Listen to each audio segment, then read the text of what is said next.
And we're live. Welcome back to another installment of the Final Scoop podcast. My name is Robert Schinetsky, the supplement engineer. Joining me, as always, is my international panel of cohorts, troublemakers, and disruptors, game changers, and whatnot. Shane, Babyface Smith, Stack.com. Robert, finally back 2 weeks in a row, Samborsky, Apollon Nutrition. Lukasz, Rytkowski, Prometeus, Intelligence, Sports Technology. Thank you, my friends, for joining us. Robbie, I think... Why is it Babyface? Why is it Babyface? I don't understand. You're the youngest of the By crew. like a fucking 2 years, 3 years. What the fuck? You're not the Babyface. If I was like 25, maybe. We're highlighting your youthful good looks, Shane. Yeah, but you could be an old man and still be Babyface. Yeah. Well, what would you like your moniker to be for the next episode, so I can put this in my show notes and specifically I don't not know. do it? You kind of change it. I don't know. I do. Probably complaining about Babyface means you're just gonna say it for the next fucking century. But He's the original Captain Carbs. Yeah. We had Captain Carbs, the low carb Avenger. We're gonna say Shane lost my balls, Smith. Dude, someone, I had an email between someone the other day, and I was talking to him, and he was saying, the flavor, like the new EAA flavor's really good. He's like, actually, I would say that the flavor's so good you're gonna lose your balls, and I'm like, the fuck? I was like, you listen to that shit? And he's like, yeah, man, it's a great way to. It's obviously working for a brand, and I was like, well, it's good to know someone does.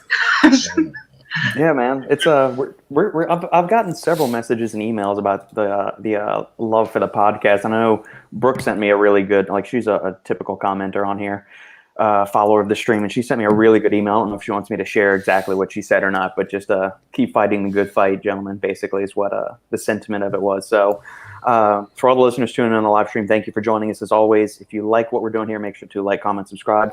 Leave us a 5-star review on iTunes or any other podcast perusing platform that you might listen to. And if you have any comments, questions, queries, quips, or smart aleck remarks for our panel, feel free to put them in the comments section, and we'll address anything and everything over the course of the next 2 hours or so.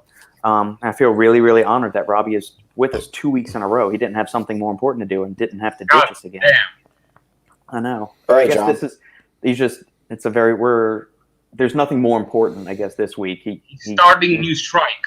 I was supposed to go to an NPC show, and I ditched that to be here. There we go. What's going on, John? Pete, gentlemen. Hey, Pete. Yeah. I would use that term very loosely with Robbie in the room. Can we say gentle persons, though? I don't want to be identified. Gentleman. I prefer gentle person. What's new, Robbie?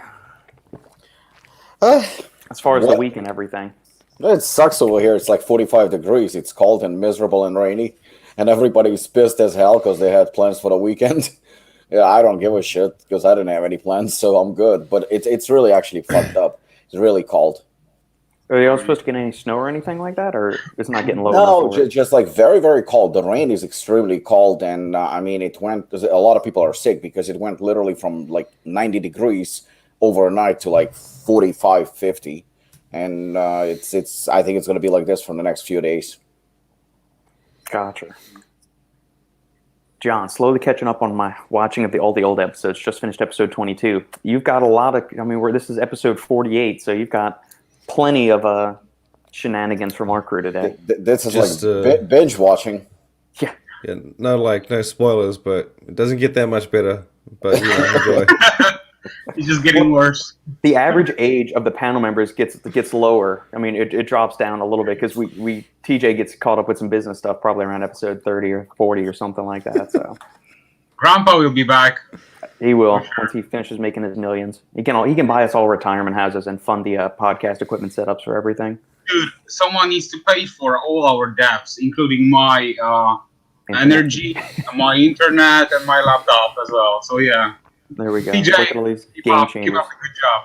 You only just. I feel like as an investor, we would have to give him some value or return on money. And I'm not gonna lie, guys. We hype him as the top deal site on the internet for all supplement stuff. Man.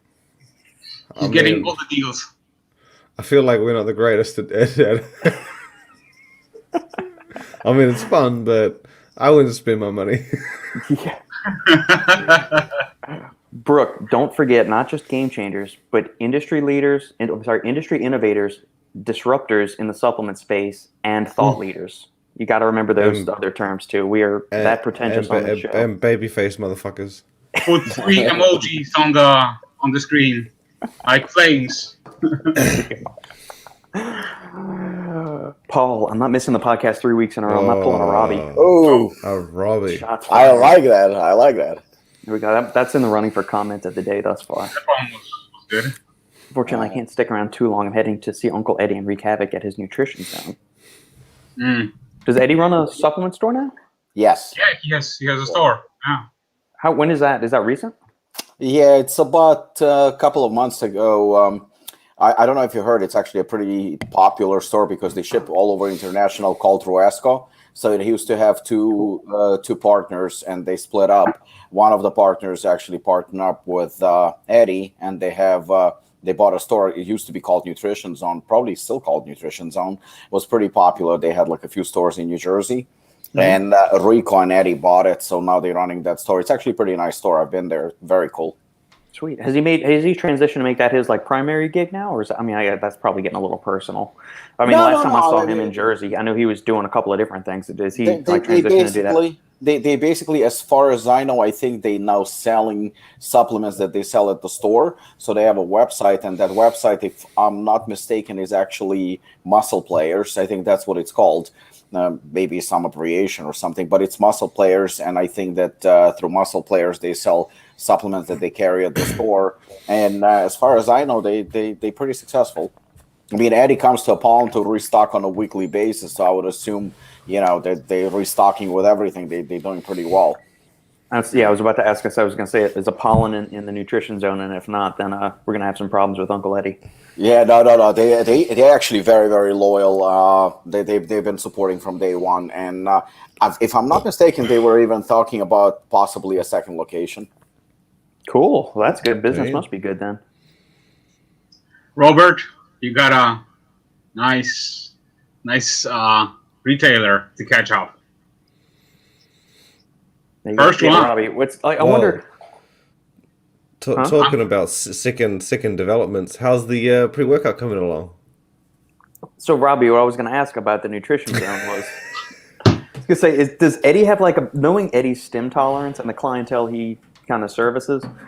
Is there like Hooligan is like the base level of caffeine for the thing? So we're not allowing any pre-workouts in there less than 600 milligrams of caffeine. I heard everything else is like the kiddie section. The massive iron pre. I heard that might be one of the ones they're looking at. Could you give us more on that? I can. I got the costs of everything that we're trying to do, and I've told y'all kind of what we want to do with the tailor your own stim experience with it. I got the costs for everything. This cost includes bottles, ingredients, desiccant packets, scoops, all of that stuff. The flavoring, $25. Are they big desiccant packets? What? $25? You fucking kidding me? No. $25? Yeah, cost of goods is $25 on that. How many units is that? Because obviously, I would have thought that like if you ordered 10,000 versus 200. It's not a big difference. I'll tell you this. I actually asked the same question because we used to order. Once we actually transitioned, we became the big dogs, and we started ordering 1,000, which is nothing. And I was expecting, going from 500 units to 1,000. That was like a few years ago. I asked my manufacturer, I was like, can I get a better pricing? He goes like, literally a few cents. That's all you get. You only notice something once you go from to about 2,500 per flavor. You see a change, but trust me, that change, it depends on the product, but it's like 25 cents, maybe 50 cents if you're lucky. You're only starting to see like dollar changes, I think, once you get to like 10,000 units or something. And especially right now with the prices that are, I'm sure, Robert, you probably discussed it with the manufacturer. The prices are skyrocketing. It's like fucking it's going up on a daily basis now. So I'm knowing Robert, I can imagine, and we've seen a hint of the formula. I guess, is it pretty accurate to what you showed us, or did you modify? I've tweaked a couple of things since then, yeah. So it's been changed around a little bit. Okay, so even based on that formula, $25 is rather expensive. But to be honest with you, it's not. I'm not surprised either. I'm not. Yeah, I'm I not mean really that surprised. also takes into account like the extreme ridiculous cost of plastic and everything right now. And the manufacturer even said, he said, hey, by the time y'all actually put in the order to do all of this stuff, probably the prices hopefully should come down. But I mean, we're trying to finalize it. We know we want to do 2 flavors. We're gonna I think we're gonna do 200 units of each flavor. We just gotta. I know what one flavor is. What one of the we know the names of the 2 flavors. We don't know what the flavoring on the second flavor is going to be yet. It's a weird name, and I don't know what the exact flavor it's going to be yet. I got to talk to manufacturing and see if they can even do with all the crap I've put in there. So, yeah. Blue raspberry. I picked up the halfling from daycare the other day. She comes out and she gets a little lollipop and she says, taste this, Daddy. And I went, what? It was a blue raspberry lollipop. And she says, I love this one. It's my favorite. I said, don't ever give that to me again. Don't ever. It's gross. Gross. So Yeah, blue raspberry is a bit meh. yeah. Yeah. In addition, like, are you gonna tell us one of the flavors since, you just said, one of them. I know the name of one of them. It's what is it? Huh? What is it? Tiger's blood. Oh, okay. So it plays into LSU Tigers. Then the Tiger's blood kind of plays on that riff, and there's a few things I kind of want to do with the graphics and that. I'm not a graphic wizard by any means, but I've got a vision in my mind for what I want to do on the label with it, and things like that. But a classic Tiger's blood flavor for anybody that has had like a New Orleans style snowball. So there's a couple of things. So like Tiger's blood snowballs are. If you ever had like a shaved ice or a snow cone or something, it's kind of like that, but New Orleans has these special machines that they do. They're called snow wizards, and they make that ice super, super fine and all of that stuff. And so Tiger's blood is a flavor there, and it's a mixture of strawberry, watermelon, and coconut. So it's got like a traditional New Orleans flavor plus Tiger's blood is LSU Tigers, so a nod to my alma mater and all of that other stuff. So that'll be one of the flavors. The other flavor, I won't give away the name on that yet. The names, I like the name of it, and I don't know what we're actually going to do for an actual flavor because, as far as I know, there is no flavor associated with this name, to my knowledge, yet. We'll see. But yeah, I got the pricing from the manufacturer this week, and I'm going to probably go back and forth 1 or 2 more times and try to figure out, do I want to clip something, or do I sell a $55 pre-workout? Because technically, you're getting, the performance complex, and then you're getting the versatile stim experience on the side. So, are you buying 2 products? Are you buying 1 product? So how do you go about, selling that or structuring that? So I think it all depends. Obviously with a product like that, and I know you were telling me that you're planning to go direct to consumer only, because I think that the problem is that. And I hate saying it, but I think the consumer is still, even though it doesn't matter how many shows we do and how many articles are there and how many, posts, people like we do, like Inspired, like Robert, doesn't matter what you post, it's still, the consumer is not educated. That's just a fact. And, I don't know how long it will take. I don't know if the transition is even possible because, look, there is a perfect example. I have a friend of mine just bought a Ferrari, right? So he bought a Ferrari. He works very hard. He makes money. Good for him. I'm always happy when somebody is successful. Does he need a creatine supplement? Yeah. So I think that there is a market. There is a market just like for luxury cars. There should be a market for pre-workouts that cost to make $25 or maybe even $30. Because if you sell them to direct to consumer, you can still make money. I mean, obviously you can. You're not going to make a killing, but you can make even 100% profit is still doable to an extent. Yeah. Selling it to stores, and this is like where, it's actually a very, very interesting subject as the stores are, specifically not to shit on his parade or anything, but Steve Calabrese from Natural Body, he posts rather often on Facebook. I don't know if you see, he has like random attacks on Amazon, right? That Amazon is killing the retail, etc., etc., etc. It's a valid point to an extent. It is a valid point to an extent. On the other hand, we are in a free market, and anyone can do whatever they want. It's very, very little you can do to control that.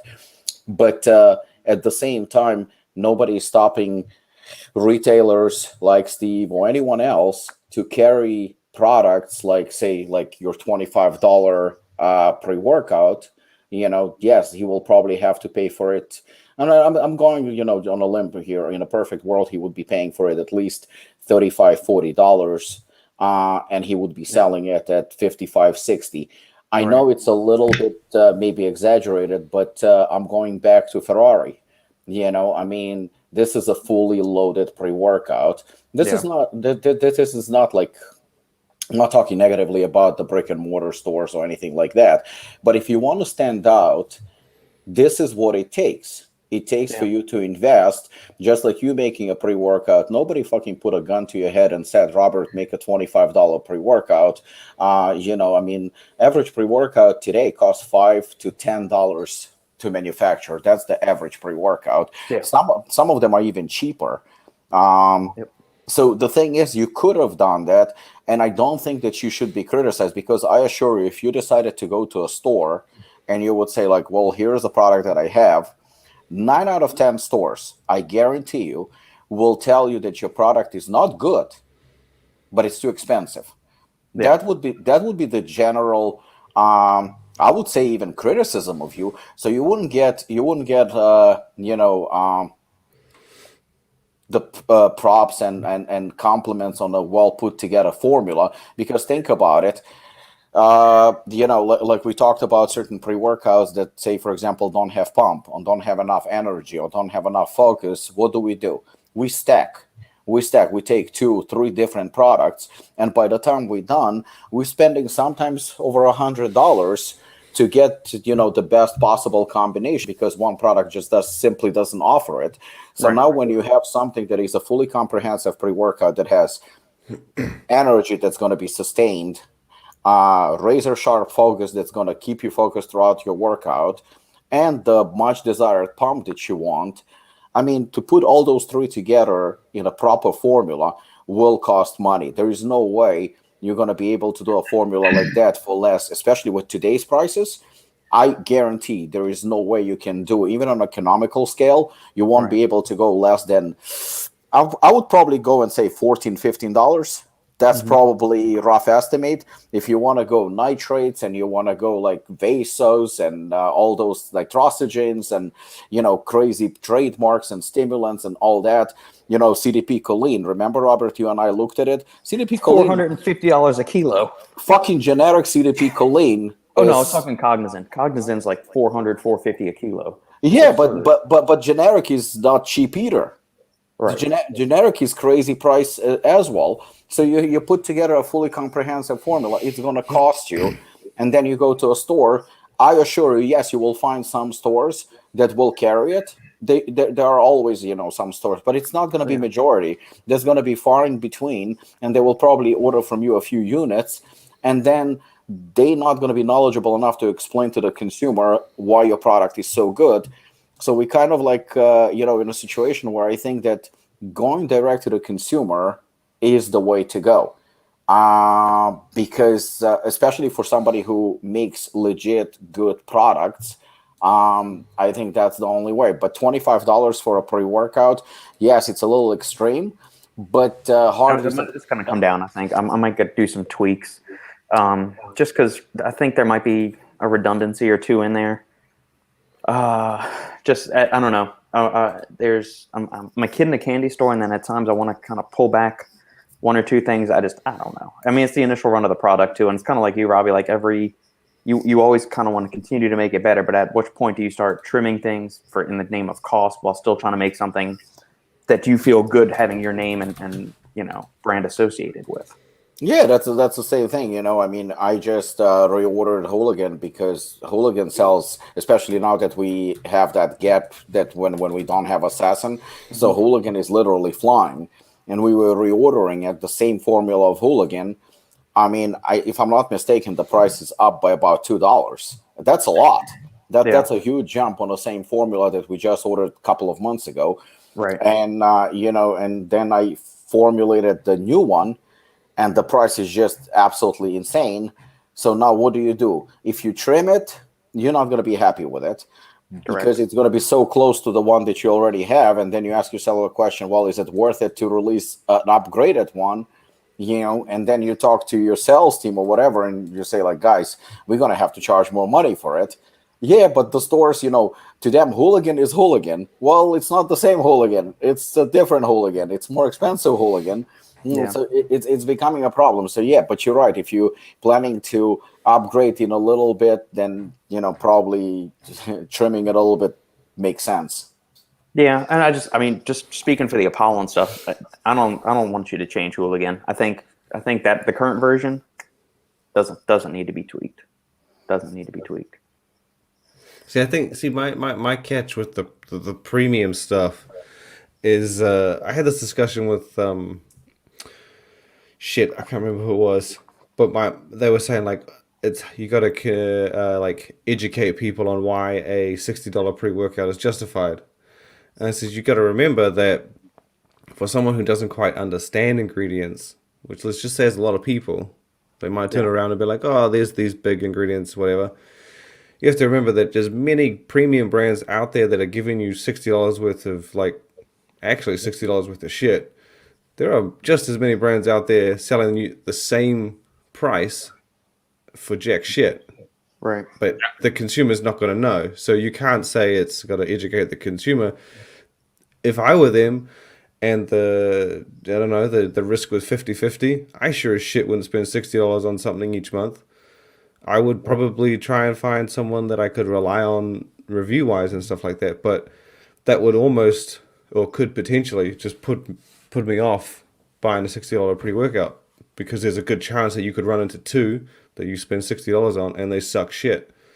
And you don't really understand why they suck shit.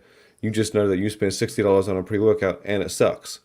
Right. I see a lot of them that are like in that 50-60 realm, and they're nowhere near worth what you would pay for, say, like Morphogen, Apollon, and like that it closer or in that same area. And I can imagine it'd be completely confusing because I know the Ferrari argument makes sense, but you're not going to find $1 million car that is a piece of shit. Like it'd be hard to find $1 million car that's got dick under the hood, right? Yeah. You're not.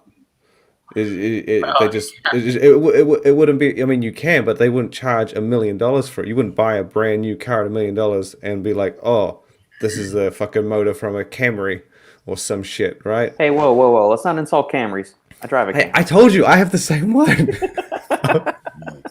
I'm insulting myself here. But you get what I'm saying. Yeah. Like in supplements, it's different because you can. Yes and no, Shane. Because you just said Apollon and Morphogen, there are brands that are worth that price. Oh yes, but what I mean is that it's up to the consumer when you spend. When you're spending money yourself, you go and say to a supermarket, you know the difference between the good cut of beef and a cheap cut of beef. Beef is good, but it's up to you to, there are some people that don't know still that there is, I don't know, filet mignon, and there is some cheap eye round or whatever it is that is impossible to eat. You are responsible for what you're buying, and I understand what you're saying. I definitely understand what you're saying, that most people don't know, and they're going to continue not to know. That's exactly what I said too. I think it's a lost battle, because I was the one who was screaming 5-6 years ago that proprietary blends are going to die. And, obviously I was wrong, because they're not going anywhere, and they're probably not going to go anywhere. That's the reason why I pretty much gave up on idea of, educating, because those people that want to know, it's the same thing as, somebody goes to school. If somebody wants to go to school and wants to learn, it's on them. You have to be responsible for your own actions. You and I know what we want and what we're willing to spend the money on. And but we still have a big enough market for brands like Morphogen, for brands like Apollon, for brands like Inspired, and Robert's pre-workout is going to find its consumer too. It's not going to be a huge market. You and I had this conversation. Apollon's never going to be optimum. Morphogen's not going to be optimum, even though they better. a lot better, but they're never going to be, up to that scale because the average consumer is still not going to know all the ingredients. I mean, case in point, 3 days ago, somebody called Apollon, and I picked up the phone, and I was in one of those not so friendly moods, I guess. Classic Robbie. Yeah, and the guy, seriously, I got pissed because, and I shouldn't have. I mean, I'll be the first to admit that I was wrong. Because the guy calls the gym and he goes, is this Apollon Nutrition? And he was nice. He was actually very, very nice. I was like, yes, how can I help you? He goes, you know what? I took Hooligan and I really like the pre-workout. It's really good. He says, my question is, should I worry about it? And I'm like, in what sense? He goes to me, I'm going to do a drug test. Will I fail a drug test? And I really got offended by that. I got fucking pissed. And I was like, why do you think you would fail a drug test? Come on, that's a completely legitimate question. It's a legitimate, exactly. Yeah. And I said, I agree with that. But you know what? That just goes to show, because, you wouldn't ask that question. I might. I wouldn't ask that question either, because I know what to look for, and I understand the label, I understand how it works. If it was something like, Excelsior and one of those things, I would definitely question it. Yeah. But the thing is, it's a legit question. But my point is that just to illustrate that consumer doesn't know. Yes, it's a fully transparent label. Yes, there is no illegal substance. Fuck, there is only one stimulant, caffeine. There is nothing in it, basically. But he's still asking that question, and he was right to ask that question. There is no doubt about it. Yeah. There was nothing wrong with it. It's just like, when we deal with it and you're trying to explain, like I said, I definitely was a little snappy. But, come to think of it, I was like, no, he makes, not that he makes a point, but I do understand where he's coming from, because majority of people simple don't know. Robert's going to come up with a formula that is going to be like fucking reading Chinese. Half of people are not going to even understand what the fuck it says. Probably John Cena is going to be the only one who's going to be able to read it. There's going to be nobody else. But, at the same time, there will be people that will understand, and there will be people that will buy, and 200 units is not even going to be that much. See, I completely understand the drug testing question, because he might not even be asking for an actual drug test. He might be talking sport related, and I would say there's a good amount of pre-workouts that you would fail a competitive athlete's drug test on, but I would completely understand that question, because I think you might underestimate the too hard basket. I mean, we spent whatever amount of money on doing our bathroom. There's a ridiculous amount of money. Yeah. And when he said to me, oh, we got to replace the pipes, I didn't investigate. I didn't think, oh, how good are these pipes? How much are this pipes? Like, should I get this one? Is this worth the money? I just spent the money because I didn't give a shit. I just assumed the guy I was buying from knew what the fuck he was doing. And it's exactly the same here. Someone would go in and be like, I went to GNC, I went to supplement store, I went somewhere, they recommended to me a pre-workout. They're not going to question anything beyond that. They don't want to give two shits about anything else. They don't care about learning about citrulline. To me, it's the too hard basket. If you told me, like, I get the whole power tool thing. Did you get this? And I'm like, dude, I got a drill. That's all I fucking know, right? I don't care how much anything else. That, I think, is probably the case with majority of people in the mainstream market. You could try and explain to them, but it's not that they don't want to get their money's worth. They don't really give a shit. And there's a lot of things I don't give a shit about. But I think you can, they can either learn or they don't. But it's not their fault if they don't want to learn. No. I can completely understand that. But I think that's where the problem is. Mainstream consumers were like, okay, I heard pre-workouts can have drugs. Completely fine. So if they ask that, that doesn't surprise me. They'll be like, okay.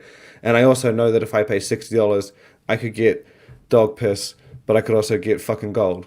And it's such a mismatch. I think that it's hard for a consumer to believe that it's a tricky market. And sometimes if you spend money and get duped or get some pile of shit, you may never want to buy a pre-workout again. You may never want to learn. But right. That's why I feel like the premium range is hard, because for the majority of people, I think it would be confusing as fuck if you went to a car yard and everything was priced $20,000, and you didn't know at all, even the salesman wouldn't tell you which was worth $5,000 and which was actually worth $20,000. Yeah. And there was no way you could tell by looking, like it was beyond your knowledge. That would suck balls. That's kind of what I feel like people walk into sometimes from the mainstream market. And yes, they can learn, but there's 1,000 things in my life that I can't give two shits about because I'm so lazy. But I obviously take care in supplements because it's what I do. But it's very difficult sometimes. I've had people ask me, say, "Oh, what protein powder do you think I should get?" I'll explain to them before I even get finished. I'm gonna buy a beef. I'm like, "Oh, you're a fucking idiot." But it's like some people will just ask this question because they want to hear you say what they've already heard. Mm-hmm. Be like, "Oh, what protein do you think I should get?" And if I say Optimum or Myofusion or Nitrotech, they'll be like, "Cool, that's what I wanted to hear." But if you say anything else, they'll be like, "Well, that doesn't make sense. Fuck it. Yeah. I'll buy it anyway." Or they'll just fucking forget it and not care. It's like and I get that. It's like I said, power tool thing. I went in, asked for a power drill. She told me the brands. She told me the differences. I don't remember any of it. I just know that I paid middle, and that's what I wanted to pay. I didn't want to get cheap. I didn't want to get expensive. I didn't really care what was in that drill, and they may have cost the exact same to make, but I don't fucking know. So it's but that's the thing. I think that's what you get with supplements. Our crowd's different. We're kind of this hardcore supplements, and I imagine that's the case with everyone in the comments section. Someone when this message needs to be heard by is not someone who's probably going to find this message, unfortunately. Yeah. Well, you know what? I actually just maybe 2 or 3 hours ago, I watched on YouTube. Sometimes I'll watch it. Dave Palumbo had a very, very interesting rant. I don't know if anyone saw this about muscle milk. Yeah. Yeah, I saw it. That was very, very interesting. I mean, that's a mass producing company. I mean, it's owned by Pepsi Cola, and they're huge. But at the same time, right on the front of the container, it says dairy free. That muscle milk is dairy free, and then you turn the bottle and you see ingredients, and it says milk isolate or something. Yeah, protein isolate. On the front, it's like it says non-dairy. And yeah. once you turn on the label, nobody's gonna pay attention to it. Nobody. Wait, what? Nobody's. Has that always been that hasn't always been the case, has it? It doesn't matter. It doesn't matter. It's there, and they're producing millions of containers, millions of bottles, and yet, somebody from a bodybuilding world noticed it and posted a rant that I don't even think is going to change anything. I don't think it's going to do anything. But I gotta see this. Rob, you brought this up earlier. Like, you sent us labels of like a supplement facts panel that had the logos, like a trademarked Glycer pump or Glycer size on there, and it didn't include glycerol in there anywhere in the ingredients. People don't do that cursory look to do it. Nobody gives a shit. Nobody regulates. Nobody gets punished. And again, I mean, we're not talking about a small company like Morphogen, like Apollon, like one of those like bodybuilding little niche kind of pre-workouts or anything. Nobody, those are getting. We're getting like almost under microscope, but this is like a mass production. This is like millions and millions and millions of units sold throughout the country and probably internationally too. Yet nobody gives a fuck. I mean, that's a clear violation. That should be against the law. That should be punished. And I have very, very hard time believing that that the company that probably employs thousands of people, that nobody noticed it. I can't believe that it's, I just don't think that anyone gives a fuck. Nobody gives a fuck. They can make any claims and it's fine. Shane, did you find it? It's fine that FDA didn't even regulate that. Yeah, I'm confused as fuck. What the hell? Yeah. The first ingredient is water, and the second ingredient is milk protein isolate. Yeah. And on the front of the front of the top it says non-dairy. So what we know. Right on the front of the label. Yeah, Brooke, I agree with you. People like to be their own kind of like mad chemists, and that's part of the reason we want to have the STEM thing separate from the non-STEM part. I mean, I always like to mix my own stuff with everything. Here's an interesting thing. It says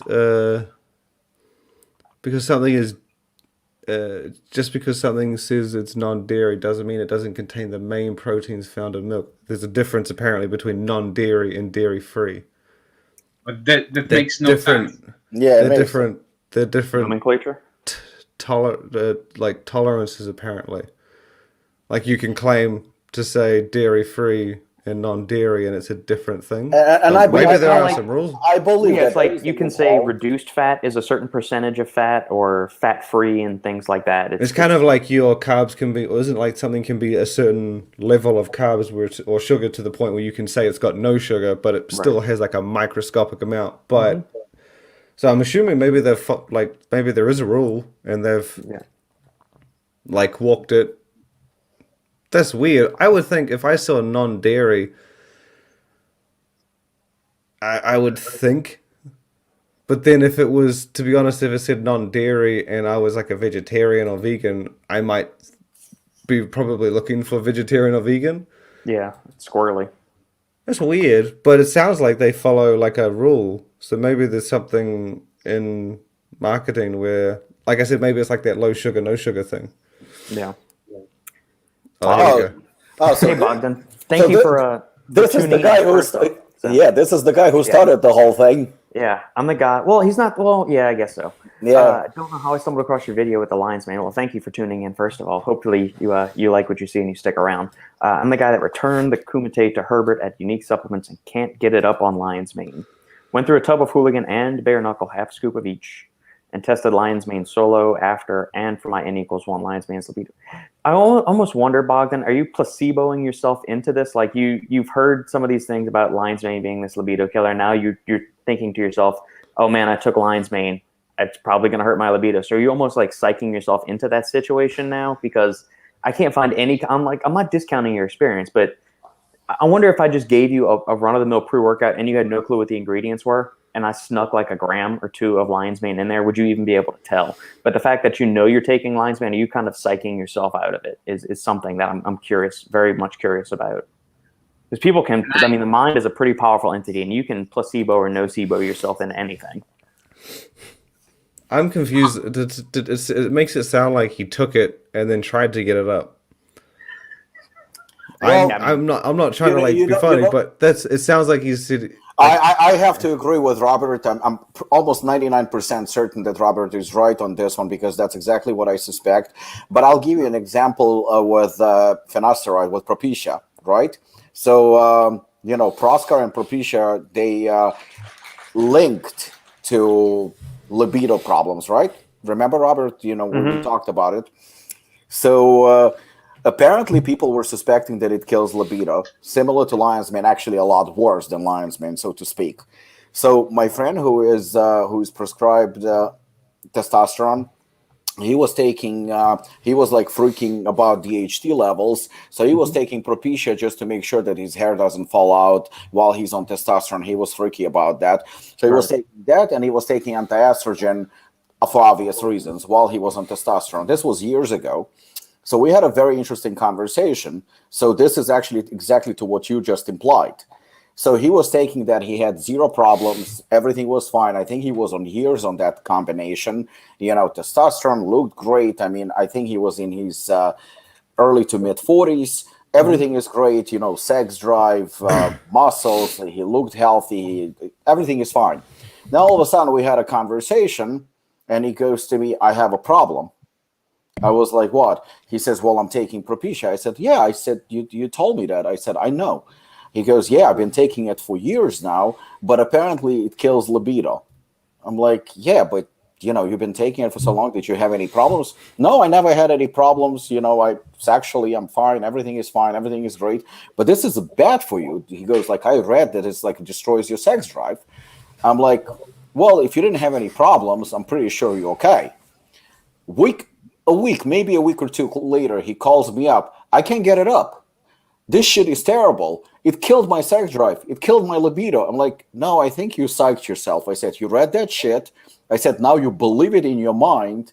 And I think that's the result. I think mind is very, very powerful. I really think you psyched yourself. If you didn't have any problems for years, why would you have a problem all of a sudden almost immediately after you read the stupid article, that affects maybe 1% or whatever, possibly, So I think that that's a legit point where people read about something and all of a sudden, oh shit, lion's mane will definitely do that, or Propecia will definitely do that. I'm fucked. But then for years they're taking it and there is nothing. Yeah, I mean, just like you said, there is an outlying class where every substance on the planet, there's going to be that 1% individual that is going to get affected by it. To which, this speaks to Bogdan's point. He said he started researching it afterwards. But here's the thing: I wouldn't even blame lion's mane because you wanted to return Kumite. Kumite uses Pico 2, and the amount of lion's mane in Pico 2 is so small. It's like 90% cordyceps, and then there's like the other 10% is all the other mushrooms that are in Pico 2. Look, so, I wouldn't even blame. I can tell you right now, I've gotten hard on lion's mane. So I'm just telling you, I've had lion's mane and I've got an erection, boner, stiff, whatever you want to call it. I tell you right now. Your experience with us, please do. But listen here, right? Do we need to play-by-play? Friend zone. You don't need it. But what I'm saying is like flat out that means that whatever study you're going off can be wrong. It doesn't mean that it's right 100% of the time. It can be wrong. Well, there is there are no studies showing it's all. Study, advice, whatever you're going off, it can be wrong.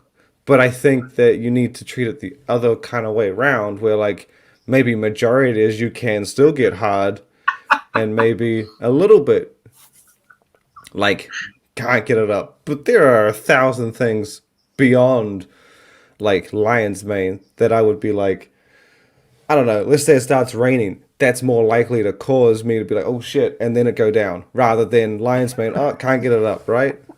No, there are a lot of other things that you should, like, if I couldn't get it up, the last thing I'd be like, shit, that lion's mane, I remember now. It's probably that, right? But then even if you said, hey Shane, take this lion's mane and then get it up, I would be so nervous, I probably couldn't. Guaranteed. You can put anything in front of me. Too much pressure, man. Yeah. Lukasz, that's what it sounds like you said. About green cola. Yeah, Lukasz, next time you go to the supermarket, take some lion's mane, then go through the store. Yeah, tell me. You tell me. I will go through like 3 stores. Or just sample at the store. Tell me your experience, and because the people in there gonna. So either way, I mean, I just would like if someone said, "Oh, lion's mane's a potential," I would say it's a potential libido killer. I probably wouldn't like if there's because there's likely to be one person or even 1 in 100, 1 in 1,000. I don't know, but I mean, I've never like taken lion's mane and been like, "Oh shit." For some reason right now, I'm flaccid as fuck. I mean, you get that from stems, like classic stem deck, but it's like, I mean, that is probably more likely than lion's mane. But anyway. Lion's mane is amazing. Since you gave the rundown on take it religiously, how much are you taking, Brooke? Definitely knows positive facts, mood memory. Yep, it's great stuff. How much are you taking, and has it affected your libido? So yeah, Bogdan, on a closing note, this isn't to, throw off your anecdotal experience or that. It's just there really is no evidence. If he's you might be one of the lone exceptions. Yeah. It's completely possible. I'm not discounting it. I really want to see a study. I really want to see a study that shows that lion's mane has effect. You want because it was done something on rats and it's anecdotal, potential something that doesn't exist. But at the same time, if Bogdan is like 1% of the population, it's in this 1% that has this like let's say this effect, because we never know. Maybe he is, maybe he isn't. But I personally think that there's something else that affects his libido and not lion's mane. That's my assumption, but I can be wrong. But I'm pretty sure I'm using lion's mane for like 3 or 4 years now, and I'm taking 2 grams every day. And let's just say I'm going through the stores like crazy. Yeah, he's going through the store. He's hungry. Lukasz is hungry. Brooks all of us, looks all right too. So, Yeah. see, I would say that if he doesn't like it or he has problems with it, again, if he's taking it and then be like, let's see if like I can get it up. That's probably a weird test to do, but like I don't know if you're taking it and you're slowly like, oh, for some reason I'm not able to get it up. I'm not attracted to my lady. I don't know, whatever you want to do, but like, then drop it out. But if you're counting him and us four, that's 1 in 5. And he says swap out lion's mane for neurofactor. I wouldn't change something for 1 in 5. I mean, if 1 in 5 is not that that's the ratio for the whole world, but if that's 1 in 5, then Robert made a great choice because he's appealing to 80%, which is pretty fucking hard to do.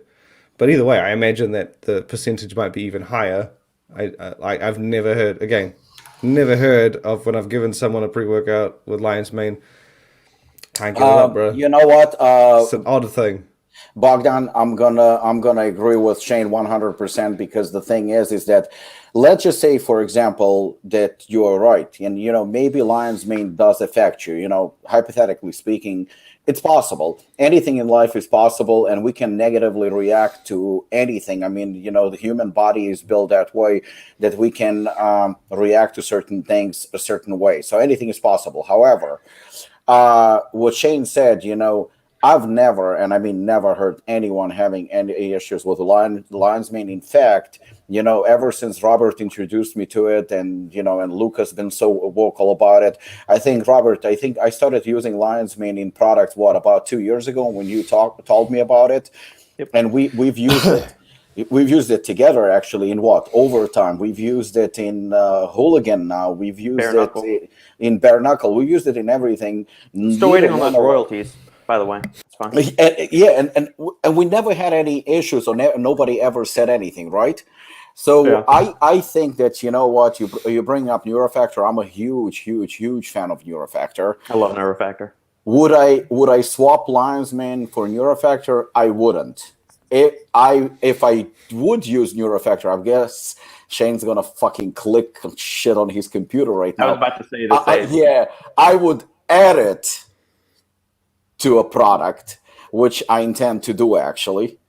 There might be a product in the works that is going to have Neurofactor. We can leave it at that, Robbie. Yeah. So yeah, that's all I'm going to say. But I would not, like Shane said, if out of 5 of us, and it's not 5 of us, it's like hundreds, if not thousands of us, one has a negative reaction, to anything. It can be, I mean, we have. Shane's allergic to rice, so that's one of the most benign foods on the planet. One of the ingredients that many companies are using these days is alpha yohimbe. Mm-hmm. That has negative, so to speak, effects that people don't like. Yeah, a lot of people don't like. A lot more than lion's mane, yeah. And it's still used all over. You just don't remove one ingredient, and I'm saying it with all due respect. I hope you don't take it the wrong way. But you know what? I did have people contacting me and saying, can you please reduce the amount of caffeine in your product? Can you please reduce the amount of this ingredient in your product? Can you remove this ingredient? Can you add this ingredient? This is not a restaurant. This is not by request how you want your steak to be done. Every company has its own niche market, and everybody manufactures for a wide, number of the consumer, and we cannot take requests of what flavor should be or what ingredients should be in a product. And if indeed lion's mane does affect you negatively, I'm really sorry about that, because it sucks. But in 5 years that I've been in this industry, and in the last 2 years that I've been using lion's mane myself, and I'm 46. And that we've been using it in 3 or 4 products of ours. We've never heard anyone saying it. And I'm going to go even further and say, if you are talking about Kumite, then Robert is 1000% right. Kumite doesn't have lion's mane. Kumite has Pico 2, which has such a small trace amount of lion's mane. There's just, I can't see how in a world it would affect. I mean, you have to be the most sensitive person in the world if lion's mane in that would affect you. To be fair, I got a sample tub sent to me it's like 4 years ago, maybe 5 years ago. Can't remember, but Lukasz will know what I'm talking about. And it was like a bench sample, and like every time I had this, I would throw up afterwards. It was like it was like a table sample, so one of them was off a bit, but best fucking workouts of my life. I would blitz the shit out of that training. So you know what I did after I threw up? I finished it, right? I was like, sweet, I'm gonna keep doing it. But I just like, okay, after we finish this workout, drive the fuck home, and I'm gonna sit down in the bath. But I mean, also I wanted to kind of review it, but it's mostly I was like, I want that fucking workout. Like it was the shit, right? I'm not gonna lie. If you told me that later that day I couldn't get it up, but I would get the experience of an assassin or a hooligan, I tell you what, there would be days where I would do that. It's worth it. There would be days. Not that that's the case for me, but it's different. Like if he's saying, like if that's the only side effect, like I would do it, like even if I got a headache, right? Yeah. But this is just not getting it up. I was like, train in the morning, try and pound it at night, right? Like this, it'll wear off. That's how you call dedication, man. Yeah. Yeah, see, Lukasz Shane's always going for that 1%. He always wants just that 1% every workout. Yeah, And but always like, remember, in Robert we trust. There we go. We're just gonna leave it at that. how much you paying this lady? Yeah. She says that too much. Does milk protein isolate have lactose? It would be on the order of probably like whey protein isolate, where it's got such an infinitesimally small amount. Probably less lactose in milk protein isolate than there is lion's mane and pico too. Yeah, but it still contains lactose. I mean, yeah. I saw his comment, and I was looking it up. There is a distinct difference between dairy-free and non-dairy. Yeah, non-dairy is what Muscle Milk is claiming, and that is apparently Yeah. it isn't necessarily something that has. Yeah, I like this comment. Here we go. Yeah. If a dark chocolate product is labeled as dairy-free, the FDA expects that it should not contain milk. Allergens contained in a food product, like lactose, but not named on the label, are a leading cause of FDA requests for food recalls, and undeclared milk is the most frequently cited allergen from the FDA site. Yeah, that's the thing. See, Thanks, Paul. he's saying dairy-free. Theirs is non-dairy, which I think is like such a small, like it's like sounds fucking similar. Yeah. But obviously they've outlined somewhere that those two things are very different. Yeah, but it's such a small, thing. It's like, the wording is the only thing that pisses me off. I'm assuming that they've put it somewhere, like the FDA, then Muscle Milk was like, sweet, I guess we can call it non-dairy. Yeah, it's labeling guidelines. I'm not getting paid. Ah, damn. Brooke, your payment will be in when my royalties come in from Apollon. We're just gonna pass them down the road that way. That's what we're gonna do. Put it on tab. We are waiting for another $1. Gonna run a tab. Well, TJ's bankrolling all of us anyway, so that's all that really matters. Nobody understands that yet, but TJ's the wizard behind the curtain with all of this. He's the sugar daddy. Yeah, he's mainlining Lion's Mane, man. He's snorting like 3 grams of that stuff a day. I mean, when you get that old, Yeah, you really don't care if the plumbing works. your or not. libido's shot to shit. I'm surprised Robbie's over the hill. I'm surprised he's still working. Me too. Wow, we've gone really off the rails this episode. Oh my god. I don't think so. I think we just answered that question really, really well. Really well. Yeah, I think so too. I agree. Thank you, Sacrifice. Bogdan, for the topic again. So that is good. The mind is extremely powerful. You can convince yourself of anything. Which is why my sister is not allowed on live TV. that probably extends to a lot of people in society. Yeah. Wow.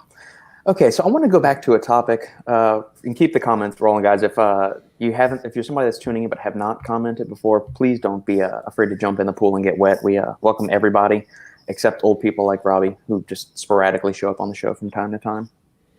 So, I want to get back to something that we discussed last week. So we touched on it last Saturday's episode, and then there was like a 4-hour text message exchange on Monday for Shane's time about what constitutes a pre-workout. There were all right, so all of the members of the Final Scoop are on a WhatsApp. For all the listeners out there, we're on a group WhatsApp message, and at one point I just turned my phone off, and Sandy said, "What the hell's going on?" I said, just start reading this. So she sat there and was starting to read the discourse between Lukasz, Robbie, and TJ about what pre-workouts were. And so she started doing imitations of how each person was doing a voiceover and all of that stuff. Oh, that would have been fantastic. I would have loved to hear I would love to hear a Lukasz impression. Yeah. I would pay for that. Robert's would be kind of easy, just aggressive. Yeah. Lukasz is a tough one. It is. So let's go back, or here we'll answer Bogdan's question, then we can go into that. Any pre-workouts that could come close to Hooligan? No DMAA, DMHA, Alpha, Urea, and of course Lion's Mane. Fuck. The Massive Iron pre-workout will come close. Might not have 600 milligrams of caffeine in it, but it will have you can tailor the caffeine dosage. If you want 600 milligrams, you can have it. You don't have to. Other good ones, Morphogens. I think Alphagen doesn't have... I think Morphogen has alpha. Yeah, I could be wrong. Does it? Shit. I mean, it does have urea in it though. Something that doesn't have alpha yo. Honestly, Bogdan is eliminating like all the fun of pre-workouts. just to be clear, like no DM. I can understand like DMAA, DMHA. Right, these are the gray area subs, but Alpha-Yo area, Lion's Mane, honestly, the next few pre-workouts I would recommend are Alphagen, Hypermax, Devastate, Specimen from Glaxon. I mean, all of those are solid. No, each of them all have Alpha-Yo or urea in them. Shit. Maybe Clash by MTS Nutrition could be one you could try. Cellucors, the old version of, or does C4 Ultimate have it? I doubt. You can try Mega Black by Primeval Labs. One of the most recent ones that comes to mind would be the Jack Factory C-Bomb Pre. I mean, that's just one of the most recent ones. That's got it's got full kind of dose, citrulline 6 grams, beta-alanine 3.2, butane. But like, if you want to get the full dosages and like the big amounts of all those performance ingredients and pump ingredients, you aren't going to find one that has the caffeine that Hooligan does, that doesn't have, because the only thing that's going to have caffeine that high is something that wants to knock your shit out. So it's going to be putting a lot more than... So, I mean, your best bet is to get something complete, comprehensive, and then add your caffeine. Because if you got such a strict rules as far as your pre-workout, I would go with Defib is another one. Yeah, that's a good one. But they won't have do your own formula if you're that strict. Bogdan, do you want the 600 milligrams of caffeine, or are you okay with the lower stimmed, lower caffeinated pre-workout? Because if you're open to the 300 range, that opens up those. Remember, you can always add a caffeine tab. I mean, caffeine is super cheap. It used to be. Defib's a good choice, but it has Pico 2 in it. Ooh. I just realized that's another thing. Now you got to take out Pico 2, so you can't have Pico 2. To be honest, I would say C4 Dynasty or C4 Ultimate with... Lukasz, actually not to be a dick, but he's not fucked. Oh. That was a bit... We just lost our listeners, man. Come on, guys. Oh god! He's posed us with a question. I'm sorry about that. I couldn't resist. You know what? If that was me and I went up to Nikki and it was our anniversary, and I was like, sorry, it's not working, and it was the Lion's Mane, I'd be pissed, right? Come on, I think we can hunt. I think we can hunt one down. I mean, so he's in the UK because he bought it at. No, you know what? Probably the best is he the thing UK? is just to probably like get the best ingredients that you think that work for you, and kind of create your own thing. You know, like your own little mix. That would be probably the best case scenario, because it's gonna be hard to find not something that equals to Hooligan minus the Lions Mane, but just like to find a good pre-workout to recommend you. Fury is a good pre-workout. Core Fury is a great one. Yeah, it's a great pre-workout, but probably I mean, I know some people do that. They buy just ingredients that they feel are best for them, and they just put a little something together, and that's it. I got a question. So ANS Ritual, that's another good one. Yeah, 8 grams citrulline, 4 grams beta alanine, caffeine's at 500, and no lion's mane, yohimbine, anything like that. I think that's a good one. Yep. ANS yeah, that's Ritual. solid.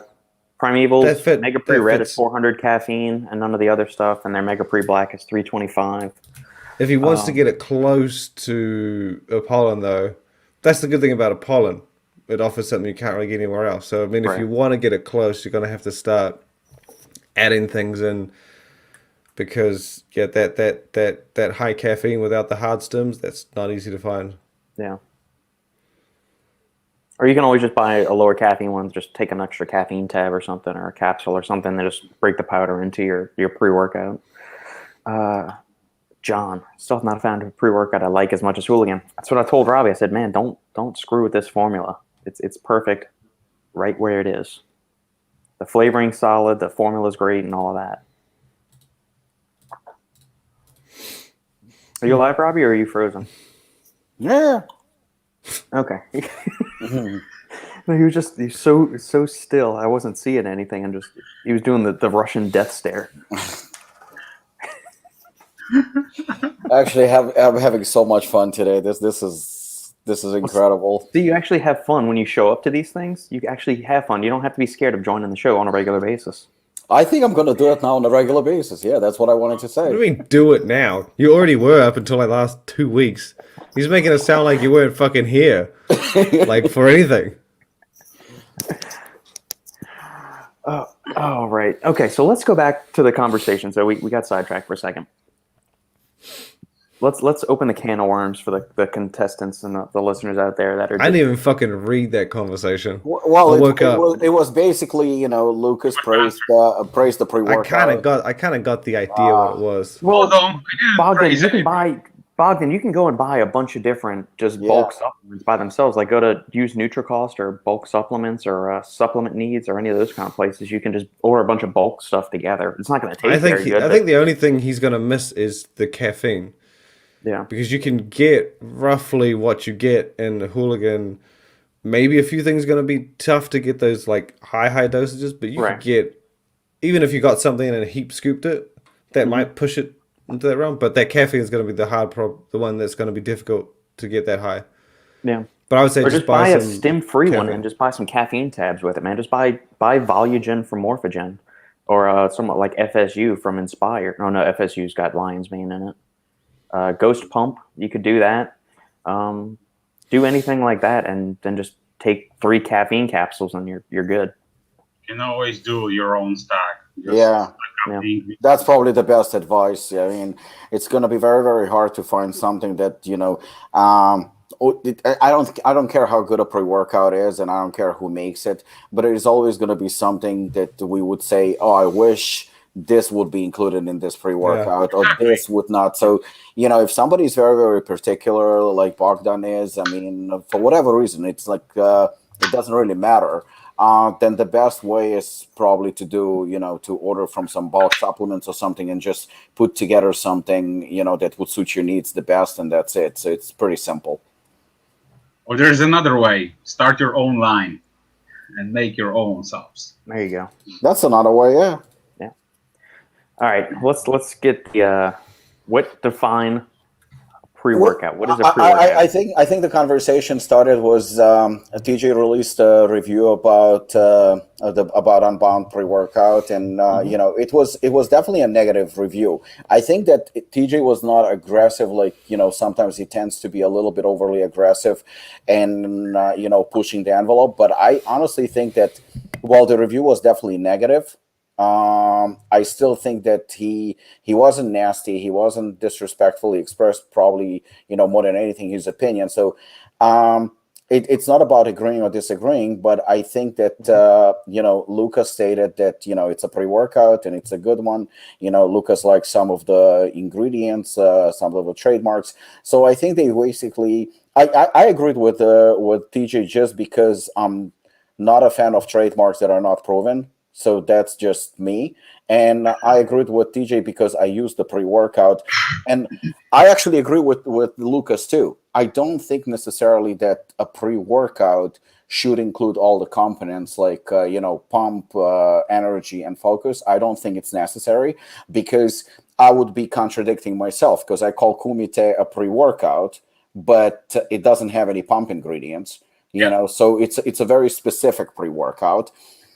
So I do agree with Lukasz on that aspect. A pre-workout does not have to be, anything in particular.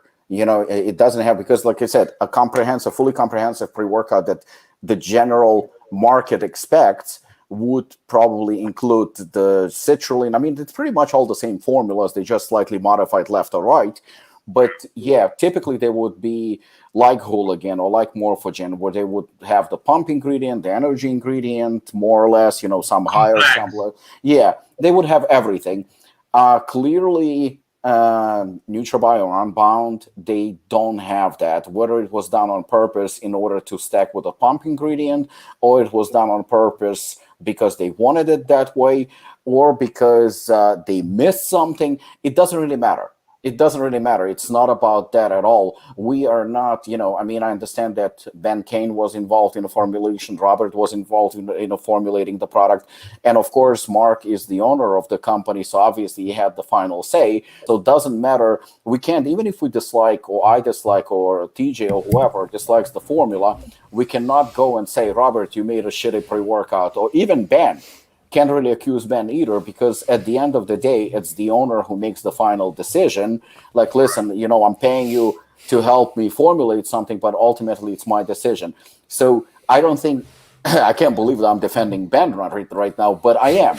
I don't think it's I don't think it's Robert or Ben's fault or responsibility to make a final approval on a formula. So the formula as is, and I think it's pointless for us to discuss whether it should have the pump ingredient or should not have a pump ingredient. It was released as is. Again, I've used it.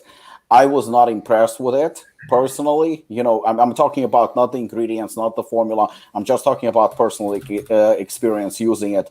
I've used, in my opinion, far better products that gave me better results. Now, in terms, to clarify my personal opinion, I don't think that a pre-workout has a formula where it has to have pump, focus, and energy. I think a pre-workout can be literally a fucking bang energy drink. If that gets you going, there you have it. That's your fucking pre-workout. I heard people saying, I don't use a pre-workout, I use a double espresso and I'm good to go. And you know what? I do believe that it's possible too. Maybe a fucking Diet Coke with 10 grams of caffeine, milligrams of caffeine, maybe that can get you going. Yeah. It's the pre-workout is whatever you're making out to be. Like Bogdan doesn't take lion's mane. So for him, anything with lion's mane is obviously not a good pre-workout because it affects him negatively. So I don't think that we can judge. And again, I'm actually defending right now Unbound. I don't think we can judge a pre-workout just because it's lacking a certain component, because if you look on Apollon's Instagram, every time we post about bare knuckle, every time, we always make sure to say it's not a pump product, it's a pre-workout. That's pretty much like our catchphrase, but it doesn't have no energy. It's a non-stim pre-workout. So it's lacking one of the three elements, obviously on purpose, because we wanted to to create a pre-workout just like Hooligan without any energy. But if somebody's going to say Hooligan Bare Knuckle is just a pump product, well, they're wrong, because it's not just a pump product. It is actual pre-workout minus the energy. So I think at the end of the day, a pre-workout is whatever you're making it out to be and whatever suits your needs. And that can be fucking anything. There we go. Right. Right. So then why did we have a 4-hour discourse saying certain products aren't pre-workouts? Because TJ doesn't believe, and I understand TJ's point too. I'll explain to you why. Because there are people who will say, well, this doesn't give me tingles. It doesn't feel like a pre-workout. Unfortunately, there are people who will say it. Or there are people going to say, like, you know what? I took this pre-workout Unbound. I took pre-workout. It fucking has no pump ingredients. It's a shit product. It's not a pre-workout. Or they're going to take, even Bare Knuckle, even though it fucking says non-stim, but they're going to take it like, oh, I got no energy from this. This is a shit product. It's not a pre-workout. Unfortunately, that's the reaction and that's a perception. But some people, like, TJ made a point saying that it's a nootropic. And again, I see his point too, because if you look at it, could it be used as a nootropic? Absolutely. It has energy and it has the focus ingredients in it too. So it 100% could be used as a nootropic. Strong, weak, that's up to, the consumer to decide how he feels on it.